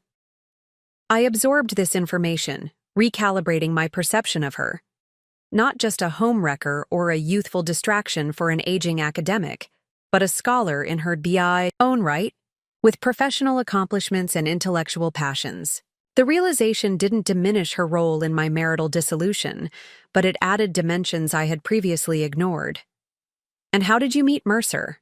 I asked, the question emerging before I could reconsider its wisdom. Octavia's hands stilled, momentarily. She seemed to weigh her response carefully. "He was referred to me for shoulder inflammation, repetitive strain from archival work. During our sessions, he became interested in my research. He said it aligned with his concerns about maintaining cognitive function as he aged." She resumed guiding my fingers through their range of motion. "He began attending my departmental lectures, offering insights on incorporating preservation techniques into adaptive equipment designs. One conversation led to another." She trailed off, perhaps sensing that I didn't need the romantic details. What struck me was how familiar the pattern sounded. Mercer discovering someone whose work complemented his own, whose intellectual energy reinvigorated his thinking, whose admiration nourished his ego. It was precisely how our relationship had begun 6 decades earlier when I was the young scholar whose passion for medieval literature had sparked his interest. "History repeats itself," I murmured. Octavia glanced up, her expression questioning. "Nothing important," I said. "Just an old woman's observations." As winter mellowed into early spring, my life settled into new patterns. Monday and Wednesday. Mornings found me at Laconia College, teaching my graduate seminar and holding office hours in the small but pleasant space Cordelia had arranged for me. Tuesday afternoons were devoted to Octavia's therapy sessions. Thursdays, I worked on my book chapter, which had expanded beyond its original scope and now threatened to become a short monograph. Weekends often brought family visits, sometimes individual children with their specific concerns and joys, sometimes multi-generational gatherings that filled Thornfield House with the chaos I had once feared would disrupt Mercer's concentration. Throughout this period, the divorce proceedings advanced toward their conclusion. Mercer accepted my counter-proposal regarding the financial settlement, perhaps recognizing it as the most expedient path forward. In early March, Rhiannon informed me that we had a court date for the final decree, April 15th. Ironically, the same date Mercer and I had married 61 years earlier. "Are you sure you're comfortable with that timing?" she asked, sensitive to the potential emotional impact. "It seems fitting," I replied. "A symmetry that appeals to the literary scholar in me. Beginnings and endings on the same date." The morning of April 15th dawned clear and mild, cherry blossoms framing the courthouse steps in delicate pink clouds. I had chosen my outfit carefully, not the somber attire one might expect for such an occasion, but a sage green suit that brought out the hazel in my eyes, paired with a vintage brooch that had been a gift from my mother, not from Mercer. Imogen accompanied me, her presence a quiet ballast against the emotional crosscurrents of the day. When we entered the courthouse, Mercer was already waiting in the hallway outside the assigned courtroom. He stood as we approached, his posture carrying the slight stoop of advanced age that had become more pronounced in recent months. Without Octavia beside him, he seemed diminished somehow, not just physically, but in some essential vitality. For a moment, looking at this man I had known for over 6 decades, I felt a complex surge of emotions.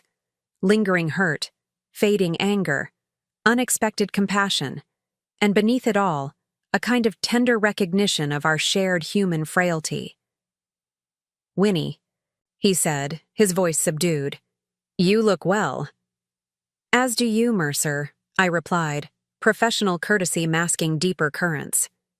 Imogen embraced her father briefly, then excused herself to make a phone call, tactfully giving us a moment of privacy before the proceedings began. 61 years, Mercer said softly when she had gone. It would have been 61 years today. Yes. He searched my face, perhaps looking for recrimination or bitterness. Finding neither, he continued, "I want you to know that whatever mistakes I've made, and they have been numerous and significant. I never regretted our marriage.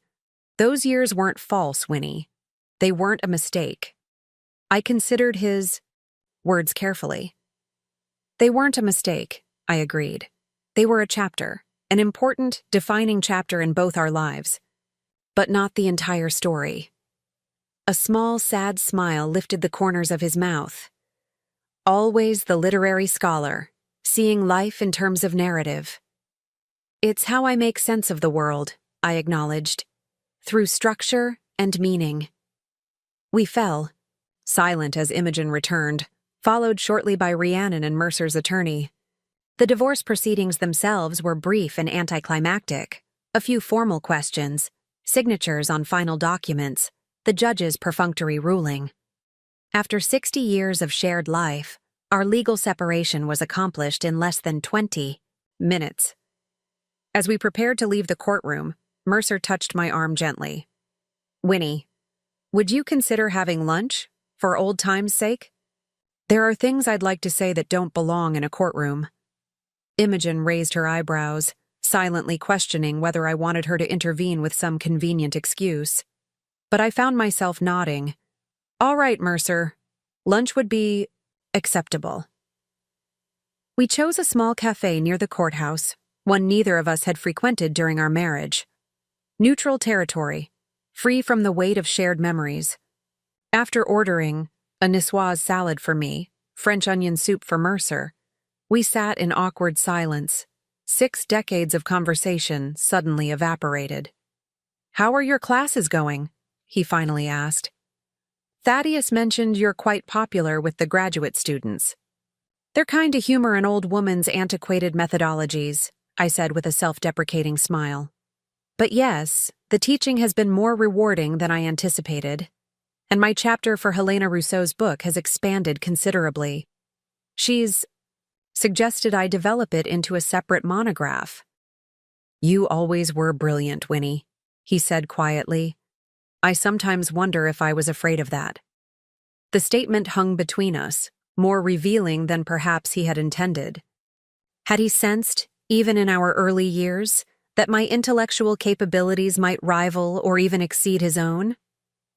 Had that awareness influenced his subtle discouragement of my academic pursuits? Fear shapes many of our choices, I offered, neither accusation nor absolution, but something in between, an acknowledgement of human complexity. Our food arrived, providing a welcome distraction from emotional undercurrents. As we ate, Mercer gradually revealed the purpose of this lunch. Octavia had accepted a prestigious research position at Mayo Clinic in Minnesota. She would be leaving in June to establish her laboratory and clinical practice there. I've decided not to accompany her, he said, studying his soup as if it contained hidden messages. At 85, another major relocation seems unwise. I see, I said carefully. And how does Octavia feel about this decision?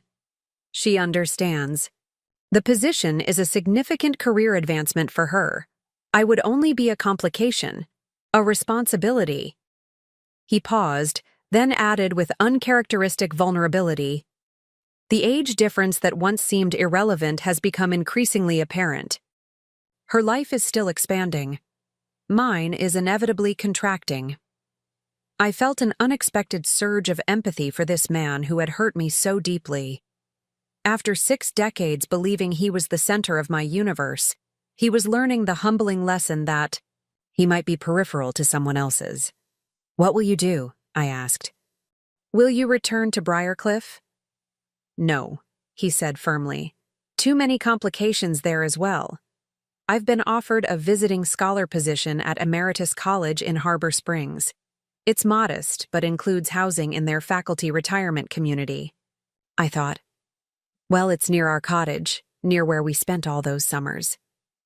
Our cottage, now legally mine alone, though I had yet to visit it since the separation. A small property on Lake Michigan, where we had escaped the academic pressures each August, where our children had learned to swim and sail, where we had hosted countless family gatherings over the decades. Harbor Springs holds many memories. I said neutrally. Yes. Mercer hesitated, then continued with uncharacteristic directness. Winnie, I know I have no right to ask anything of you, but I wonder if you might consider selling me the cottage. Not as part of the divorce settlement. That's finalized now. But as a separate transaction. It would give me a sense of continuity, I suppose. A connection to our family history. I studied him across the table. This man I had once known better than I knew myself, now almost a stranger. His request surprised me not in its substance, but in its emotional transparency. The Mercer of our marriage would have approached such a matter strategically, perhaps enlisting the children as intermediaries or framing it as the obviously sensible solution. This direct acknowledgement of emotional need was unfamiliar. I'll consider it, I said, not making promises. I haven't decided what to do with the cottage myself. I haven't been back since. Well, since before. He nodded, accepting this non-commitment with more grace than I expected. We finished our meal discussing safer topics: Imogen's eldest son's college acceptance, Eleonora's recent research grant, Thaddeus's new relationship with a cellist from the City Symphony. For a brief interlude, we were simply the parents of adult children, sharing updates and mild concerns as we had done countless times over the decades. When the check arrived, Mercer insisted on paying, a gentlemanly gesture that would once have seemed natural, but now carried complicated implications. I allowed it, recognizing it as perhaps the smallest form of restitution for all he had taken from me. As we parted on the sidewalk outside, he hesitated, clearly uncertain about the appropriate goodbye for this unprecedented situation. I solved the dilemma by extending my hand formally. Goodbye, Mercer. I wish you well in Harbor Springs. He took my hand between both of his grip surprisingly strong despite his age. Goodbye, Winnie. He paused, searching for words adequate to the moment. Finding none, he simply said, Thank you for lunch, and for 60 years. I watched him walk away, his tall figure moving slowly through the dappled shade of spring trees. For a moment, an unexpected wave of grief washed over me, not for the marriage I had lost or the betrayal I had suffered, but for the simple passage of time, the inevitability of endings, the bittersweet reality that nothing, not even 6 decades, of shared life, lasts forever. When I returned home, I found a package waiting on my doorstep, a book-sized parcel wrapped in brown paper and addressed in Mercer's distinctive handwriting. Inside was a first edition of Christine de Pizan's The Book of the City of Ladies in the original Middle French, a rare volume I had admired but never owned. The inscription read simply, To Winnie, your City of Ladies awaits its newest resident. With respect and regret, Mercer. The gift brought tears to my eyes, not because it erased the hurt or justified his actions, but because it acknowledged, however belatedly, my intellectual identity separate from our relationship. It was a recognition of the scholar I had been before him and was becoming again after him. That evening, I sat in my garden as twilight gathered, Christine's words on my lap, my thoughts drifting between past and future. 61 years ago today, I had stood before an altar and pledged my life to Mercer Thornfield, believing our story would follow a prescribed arc. Youth, maturity, gentle decline, hands clasped until death parted us. How stunned that bride would have been to glimpse this future: divorce at 83, academic rebirth, a house remade in her own image. Yet, in another sense, perhaps that young woman would recognize this elder self more clearly than the dutiful faculty wife I had become. In the intervening decades, the passionate scholar who had challenged conventional readings of medieval texts, who had dared to center women's voices in her analysis, she might well applaud this late-life return to intellectual engagement. Spring unfurled across Laconia, with emphatic beauty, magnolias erupting in plate-sized blooms, forsythia tracing yellow exclamation points along garden borders, tulips standing at attention in formal beds. My days followed their now established rhythm of teaching, writing, and therapy sessions with Octavia. The difference was in my legal status, no longer Mercer Thornfield's wife, but simply Winifred Thornfield, independent entity, author of my own story. During our final therapy session before her departure for Minnesota, Octavia and I achieved a kind of closure neither of us had anticipated. After completing the prescribed exercises, she handed me detailed instructions for continuing the regimen independently. "Your progress has been remarkable," she noted, professional pride evident in her tone. "Many patients half your age show less commitment to their rehabilitation." "I've discovered I have a vested interest in maintaining manual dexterity," I replied. "My writing has become quite important to me." She hesitated, clearly weighing her next words carefully.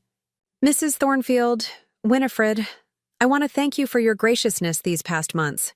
Most women in your position would have refused to work with me under any circumstances." "Most women in my position don't have arthritis quite this stubborn," I said lightly. Then, more seriously, "Your professional expertise has been invaluable. I'm able to separate that from our complicated personal connection." Octavia nodded, accepting this compartmentalization. "I understand you're aware that Mercer won't be joining me in Minnesota." He mentioned it, yes. "What you may not know is that I was the one who suggested we separate." She straightened her desk, aligning pens and notepads with precise movements. "When Mercer and I began our relationship, I believed I was strong, enough to manage the complexities involved, the age difference, the professional complications, the family dynamics. But I underestimated the emotional toll of becoming the other woman in a 60-year marriage." I remained silent, listening without judgment as she continued. The reality of what I'd participated in became increasingly difficult to reconcile with my own values. Seeing Mercer interact with his children, watching him navigate the divorce proceedings, hearing stories about family history I could never be part of, it was like living in the shadow of a massive institution I'd helped dismantle without fully appreciating its structural significance. Her metaphor struck me as particularly apt. Our marriage had indeed been an institution, not just a relationship between two people, but a complex system with its own traditions, languages, and cultural artifacts. Its dissolution affected not just Mercer and me, but an entire ecosystem of family connections and shared histories. "Minnesota offers a fresh start," Octavia concluded, "for both of us." "I hope you find what you're looking for there," I said, meaning it sincerely. Whatever role she had played in my marital breakdown, she was also a talented professional with her own path to follow. "Your patients will benefit from your expertise." As I prepared to leave, she handed me an envelope. "This might seem strange, but I wanted you to have this. It's a letter of recommendation for a colleague of mine in Laconia who specializes in hand therapy for writers and artists. If your symptoms flare up again, she's excellent." The gesture touched me, practical, professional, and oddly personal all at once. "Thank you, Octavia. I appreciate your thoughtfulness." With May came the end of the academic semester and a surprising invitation from Helena Rousseau. "I'm organizing a medieval literature symposium in Paris this summer," she explained during our video call. "Given the excellent progress on your monograph, I wondered if you might consider presenting a portion as a featured address. The timing is quite fortuitous. The first week of July coincides with an exhibition of Christine de Pizan manuscripts at the Bibliothèque Nationale. Paris. In my youth, I had dreamed of studying there, of examining medieval manuscripts firsthand, rather, than relying on facsimiles and transcriptions. But life had intervened. Marriage, children, Mercer's career priorities. I had visited Paris only twice, both times accompanying Mercer to conferences where my role had been primarily social. The charming faculty wife who could converse in passable French with colleagues' spouses, while the serious academic discussions occurred elsewhere. I haven't presented at an academic conference in over 60 years, I reminded Helena, and never at an international symposium. All the more reason to accept, she countered with Gallic practicality. Your perspective bridges generations of scholarship in a way no other presenter can offer. Besides, the medieval studies community is eager to welcome you back to its ranks. The invitation sparked both excitement and trepidation. Could I, at 83, embark on such an adventure alone? Would my French, rusty from disuse, prove adequate for professional discourse? Would my physical stamina support the rigors of international travel and conference participation? These questions might once have seemed insurmountable barriers, but the woman I was becoming had developed a different relationship with uncertainty, seeing it not as a warning to retreat, but as an invitation to expand. I would be honored to participate, I told Helena, my decision crystallizing even as I spoke, though I may need some accommodation for my arthritis during the longer sessions. Her delighted response confirmed I had made the right choice. After our call, I sat in my study, mentally cataloging the practical arrangements such a trip would require. Passport renewal, my last one had expired years ago, appropriate academic attire, transportation considerations, medication management. The logistical challenges were considerable but not prohibitive. When I shared my plans with my children during our Sunday dinner, their reactions ranged from Thaddeus's enthusiastic, "Rock on, Mom," to Imogen's concerned questions about travel insurance and accessibility.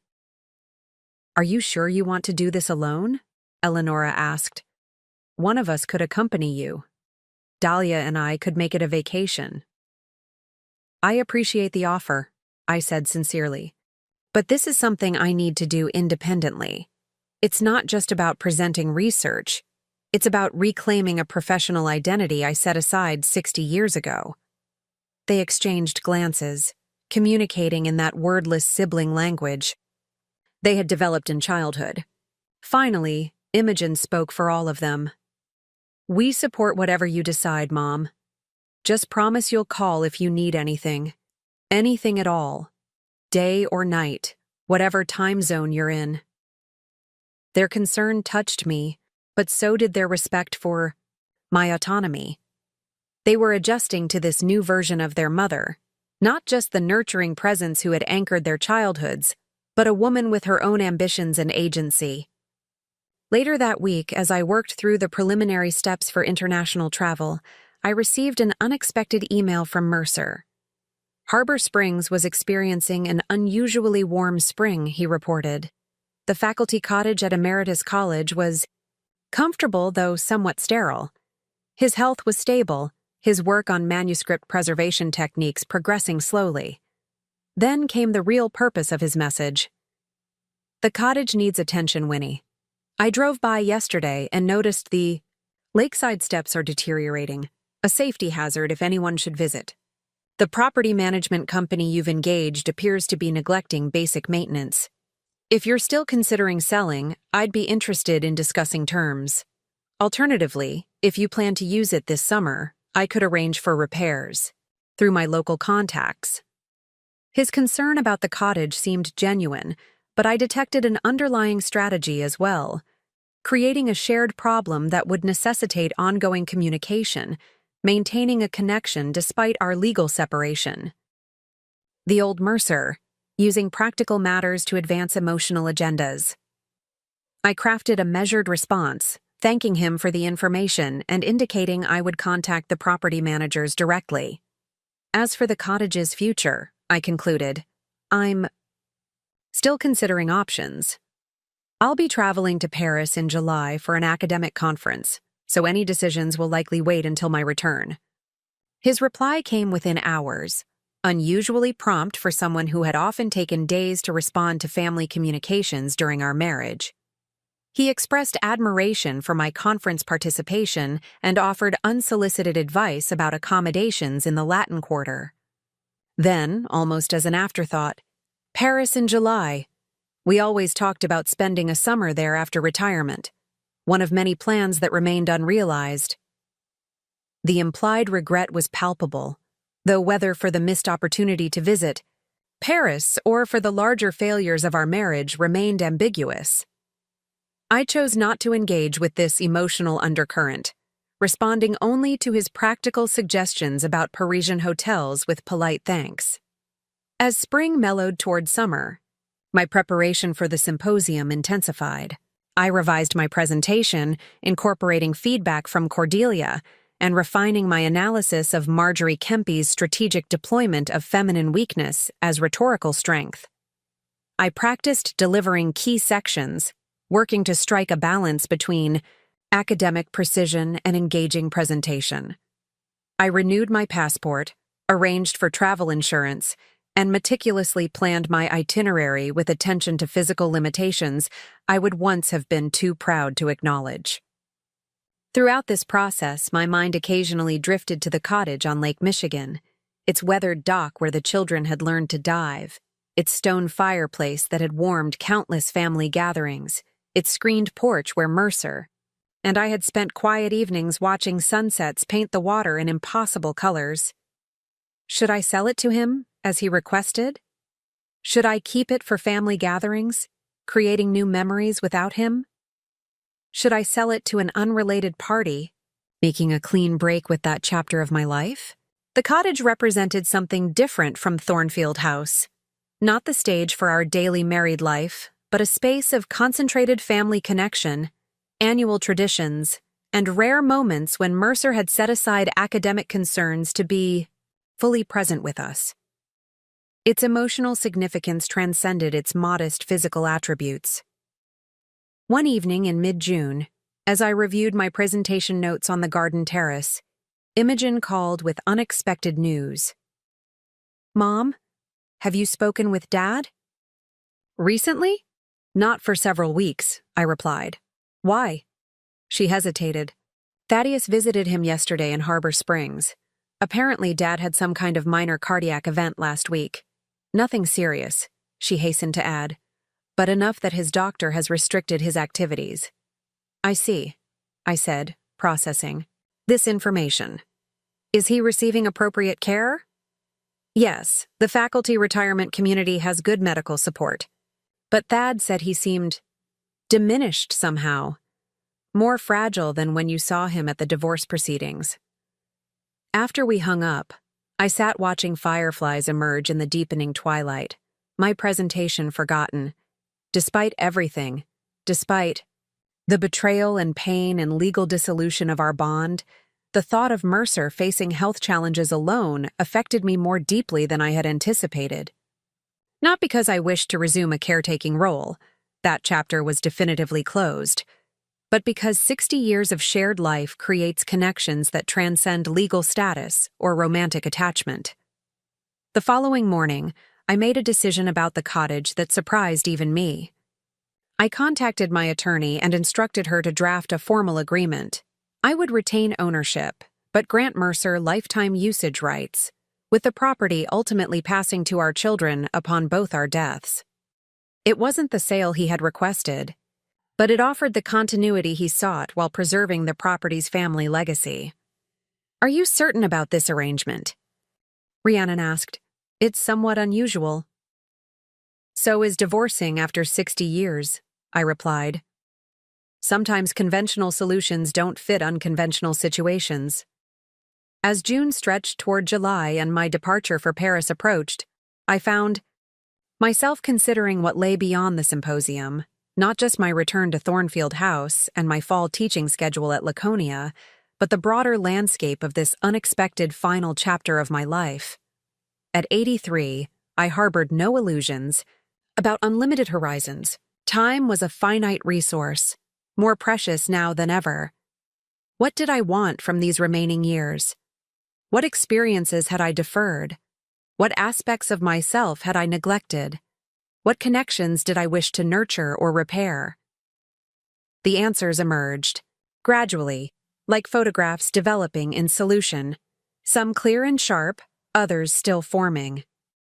I wanted to complete my monograph on Marjorie Kempy, I wanted to continue teaching, guiding young scholars through texts that had sustained me through 6 decades. I wanted to visit the medieval libraries of Europe while I still had the energy for such adventures.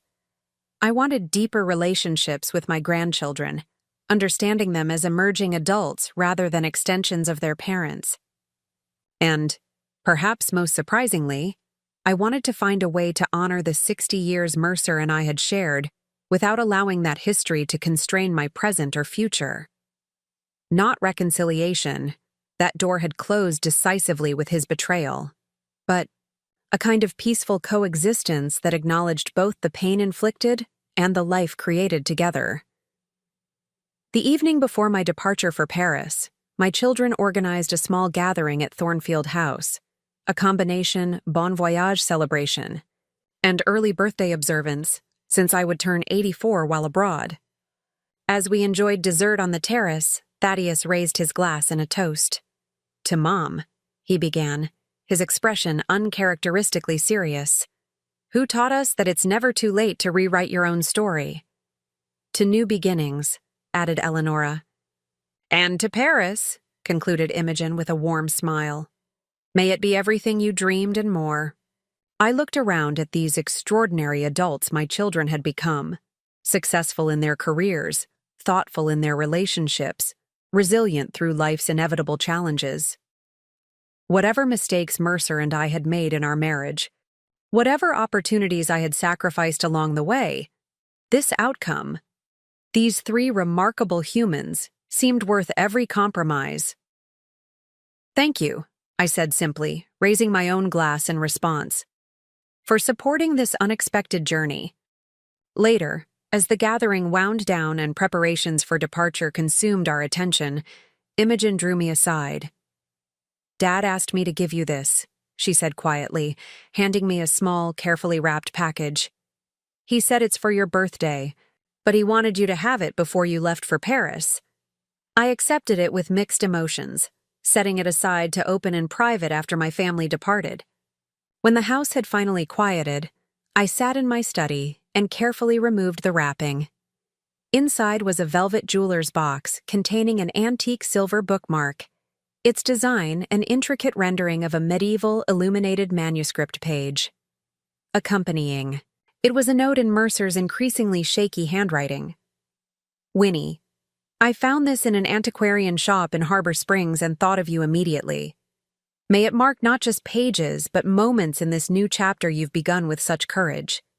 The bookseller informed me it dates from the 1920s, created for the centenary of Keats's Ode on a Grecian Urn. It seemed fitting to choose a gift that honors both your scholarly passion and the truth Keats identified. Beauty is truth. Truth. Beauty. That is all you know on earth and all you need to know. Safe travels to Paris. The medieval studies world is fortunate to welcome you back to its ranks. Happy birthday. Mercer. I traced the delicate silver work with my fingertip, moved despite myself by the thoughtfulness of the gift and the literary reference, a nod to our shared intellectual foundation, the common ground that had first drawn us together all those years ago. Not an attempt to reclaim what was lost, but an acknowledgement of what had been meaningful in our shared past. I placed the bookmark carefully in the copy of Christine de Pizan I planned to bring to Paris, a tangible connection between past and present, between the young scholar I had been and the elder scholar I was becoming. Then I finished my packing methodically, preparing for the journey that would begin at dawn. As I moved through these practical tasks, I felt a profound sense of alignment, as if the fragments of identity I had been gathering since Mercer's departure were finally cohering into a new whole. Not the unblemished potential of youth, nor the compromised self of midlife, but something more complex and valuable. A self tempered by experience, liberated by loss, expanded by reclamation. At 83, standing on the threshold of a journey I could never have imagined a year earlier, I was becoming more fully myself than I had been in decades. The irony wasn't lost on me that Mercer's betrayal, intended or not, had catalyzed this unexpected renaissance. The painful ending of one story had created space for another to begin. As I turned out the lights and prepared for a few hours' rest before my early departure, I paused in the doorway of what had once been our bedroom and was now definitively mine. The antique mirror on the dresser caught my reflection. Silver, hair neatly styled, posture straight despite the years, eyes clear and direct. I smiled at this elder self, this woman emerging from the shadows of supporting roles into the spotlight of her own making. Paris awaits, I whispered to my reflection. And beyond that, who knows? Paris embraced me with unexpected familiarity, as if the city had been waiting all these years for my return. The July sunshine gilded ancient limestone facades, cast long shadows across cobblestone streets, and warmed cafe terraces filled with animated conversations. From my small hotel in the Latin Quarter, chosen for its proximity to the Sorbonne where the symposium would be held, I could hear the distant bells of Notre Dame marking the hours, a timeless rhythm connecting medieval past to vibrant present. My presentation was scheduled for the second day of the conference. The evening before, I sat in a small courtyard restaurant with Helena Rousseau and several distinguished medieval scholars, picking at my coq au vin while anxiety fluttered in my chest. Would my research hold up under scrutiny from these formidable intellects? Had I been foolish to think I could step back into academic discourse after a 60-year absence? You seem pensive, Winnie, Helena observed, her sharp eyes missing nothing. Are you concerned about tomorrow? Terrified might be more accurate, I admitted with a small smile. It's been decades since I presented original research to an audience of peers. Professor Edmundo Garcia from Barcelona University leaned forward, his expression kind. I read the abstract of your presentation. Your analysis of Marjorie Kempy's strategic deployment of feminine weakness is brilliant, particularly your connection to contemporary feminist theory without anachronistic impositions. We are eager to hear more. His words calmed me somewhat, as did the genuine interest I saw in the faces around the table. These scholars weren't humoring an old woman or extending professional courtesy to a colleague's widow. They were engaging with my ideas on their merits. That night, in my hotel room overlooking a quintessentially Parisian courtyard, I made final preparations for my presentation. As I arranged my notes, my fingers brushed against the silver bookmark Mercer had sent. That tangible link between my past and present selves. On impulse, I pulled out my phone and composed a brief message. Paris is everything I remembered and more. Presenting tomorrow morning. The bookmark is perfect for my conference materials. Thank you for the thoughtful gift. Winnie. His response came minutes later, despite the time difference. You'll be magnificent. You always were. 5 simple words, yet they carried complex resonance. Not an attempt to reclaim what was lost or deny the pain inflicted, but an acknowledgement of a truth that remained valid despite everything that had happened between us. He had seen and valued my intellectual capabilities, even if his actions hadn't always reflected that appreciation. The next morning, I stood before a packed lecture hall at the Sorbonne, sunlight streaming through tall windows as I adjusted the microphone.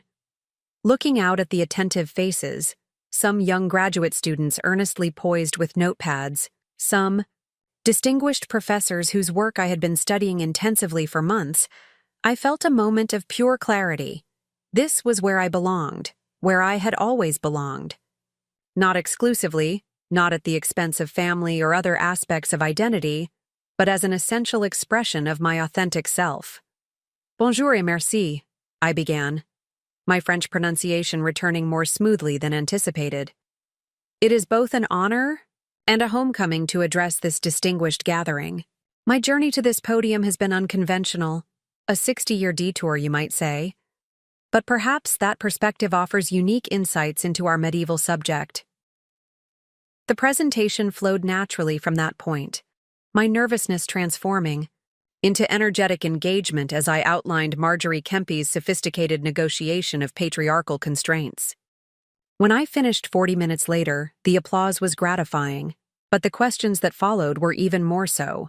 Thoughtful, challenging inquiries that pushed my analysis in new directions and suggested future avenues for research. I responded, with growing confidence, the academic language that had once been my native tongue returning with each exchange. That afternoon, as conference attendees gathered for coffee in a sunlit courtyard, a young woman approached me, a doctoral candidate from Oxford whose question about embodied spirituality had been particularly insightful. "Professor Thornfield, I hope this isn't inappropriate," she said hesitantly. "But would you consider serving as an external reader for my dissertation? Your framework for analyzing female agency within religious constraints would be invaluable to my work on anchoresses." Before I could respond, another scholar joined us, then another, each with questions, collaboration proposals, or invitations to contribute to upcoming publications. By the end of the day, my professional dance card was filled with commitments extending well into the following year. A semester as visiting scholar at Cambridge, a keynote address at a specialized conference in Edinburgh, a contribution to a new critical anthology on medieval women's writing.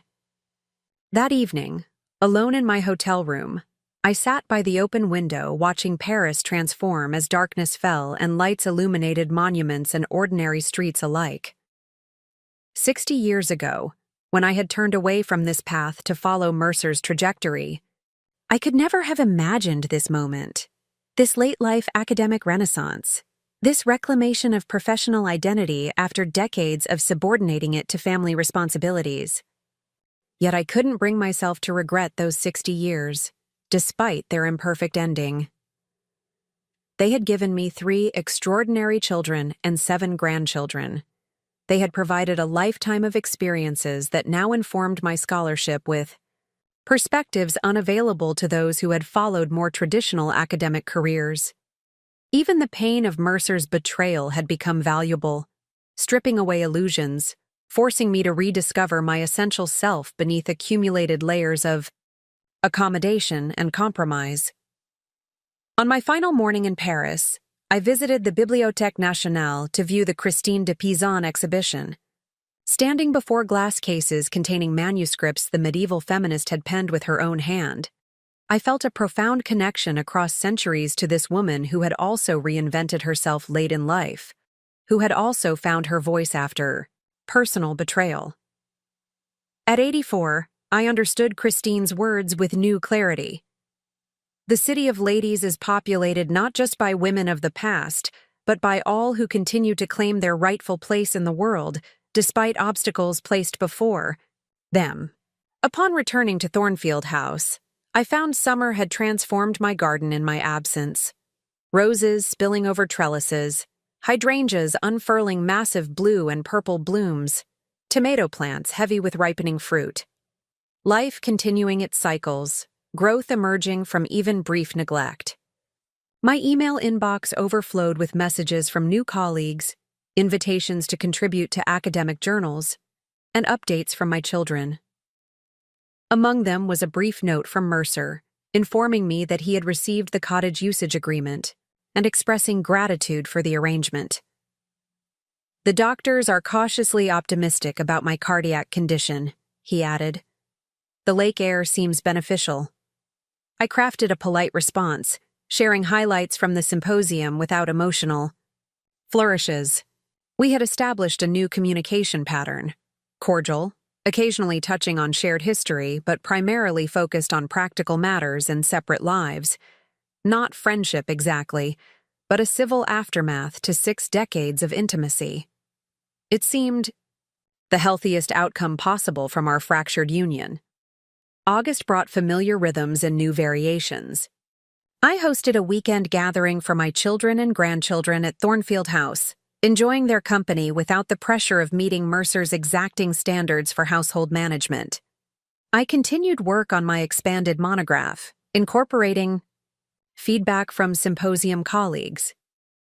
I met with Cordelia to plan my fall seminar at Laconia, adding contemporary theoretical frameworks that had engaged my interest in Paris. At Imogen's insistence, I also scheduled quarterly checkups with my physician and a consultation with a retirement financial advisor. Practical considerations for this unforeseen chapter of independent living. "You need to plan for the long haul, Mom," she insisted. "You could have another decade or more of active life ahead." The possibility both startled and delighted me. Another decade. What might I accomplish, discover, experience in those years? What other aspects of myself remained to be reclaimed or reinvented?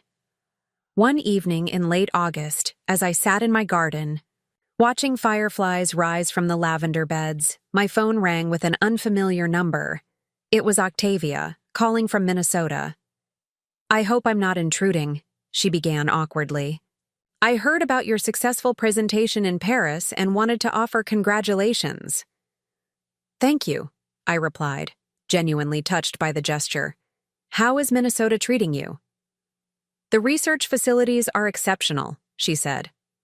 "The Saur climate will take some adjustment, but it feels right to be building something of my own." She paused before adding, "I've been thinking about our conversations during those therapy sessions, about choices and consequences. I wanted you to know that our interactions changed me, helped me recognize patterns I hadn't acknowledged in myself." The admission surprised me. "In what way?" "I've spent my life seeking validation from established authorities, mentors, department chairs, distinguished scholars. Mercer fit that pattern perfectly. But watching you reclaim your academic identity after 60 years showed me another path. One where external validation isn't the primary measure of worth." After we hung up, I sat with this unexpected insight. Had my late-life transformation actually influenced the young woman who had catalyzed it? The thought created a strange symmetry to our unusual connection. Each of us changed by the other in ways neither could have anticipated. As summer yielded to autumn, I found myself contemplating the cottage on Lake Michigan. I hadn't visited since before the divorce, but property management reports confirmed the repairs Mercer had mentioned were now complete. Perhaps it was time to reclaim that space as well, not by erasing its history or Mercer's current limited presence there, but by establishing new patterns and memories alongside the old. I'm thinking of spending a long weekend at Harbor Springs. Before the semester begins, I mentioned to Eleonora during our weekly call, "Would you and Dahlia consider joining me? The twins might enjoy the lake before the weather turns." "Really?" She sounded surprised. "With Dad being so nearby at Emeritus College, the cottage is large enough for us to maintain our separate schedules," I said. "And I think it's time I stopped allowing his choices to limit mine. Harbor Springs holds 60 years of family memories. Those belong to all of us, not just to him." After a thoughtful pause, Eleonora agreed. "You're right. The cottage is ours too, the good memories and the difficult ones. I'll speak with Dahlia and the kids." And so, on a crystalline September morning, I found myself driving the familiar route to Harbor Springs, Eleonora's family following in their own car. As we crested the final hill before the lake came into view, that breathtaking expanse of blue stretching to the horizon, I felt a surge of both nostalgia and possibility. This place had witnessed 6 decades of my life with Mercer. Now it would witness whatever came next. The cottage welcomed us with creaking screen doors and the persistent scent of pine and lake water that no amount of winter closure could eradicate. While the teenagers immediately raced to the dock to assess swimming possibilities, Dahlia organized lunch, and Eleonora checked the water heater. I stood in the sunroom, gazing out at the sparkling lake. So much had changed in the year since. Mercer had left.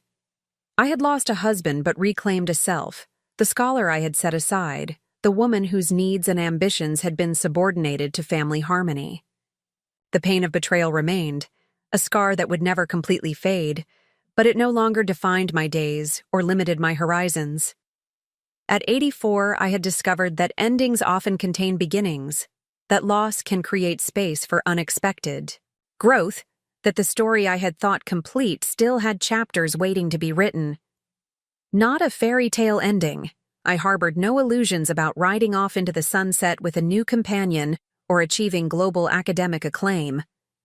But something more valuable. The quiet satisfaction of becoming more authentically myself with each passing day. Outside the window, I could see Eleonora and Dahlia setting up the old picnic table on the beach, laying out the colorful plates and mismatched glasses that had served countless family gatherings. The teenagers had found the collection of weathered kayaks stored beneath the deck and were arguing good-naturedly about who would take which one. Life continuing, adapting, creating new patterns from the threads of the old. I picked up my notebook, the one containing ideas for my next research project, and headed down to join them, stepping confidently into the next chapter of a story still very much in progress. Up next, you've got 2 more standout stories, right? On your screen. If this one hit the mark, you won't want to pass these up. Just click and check them out.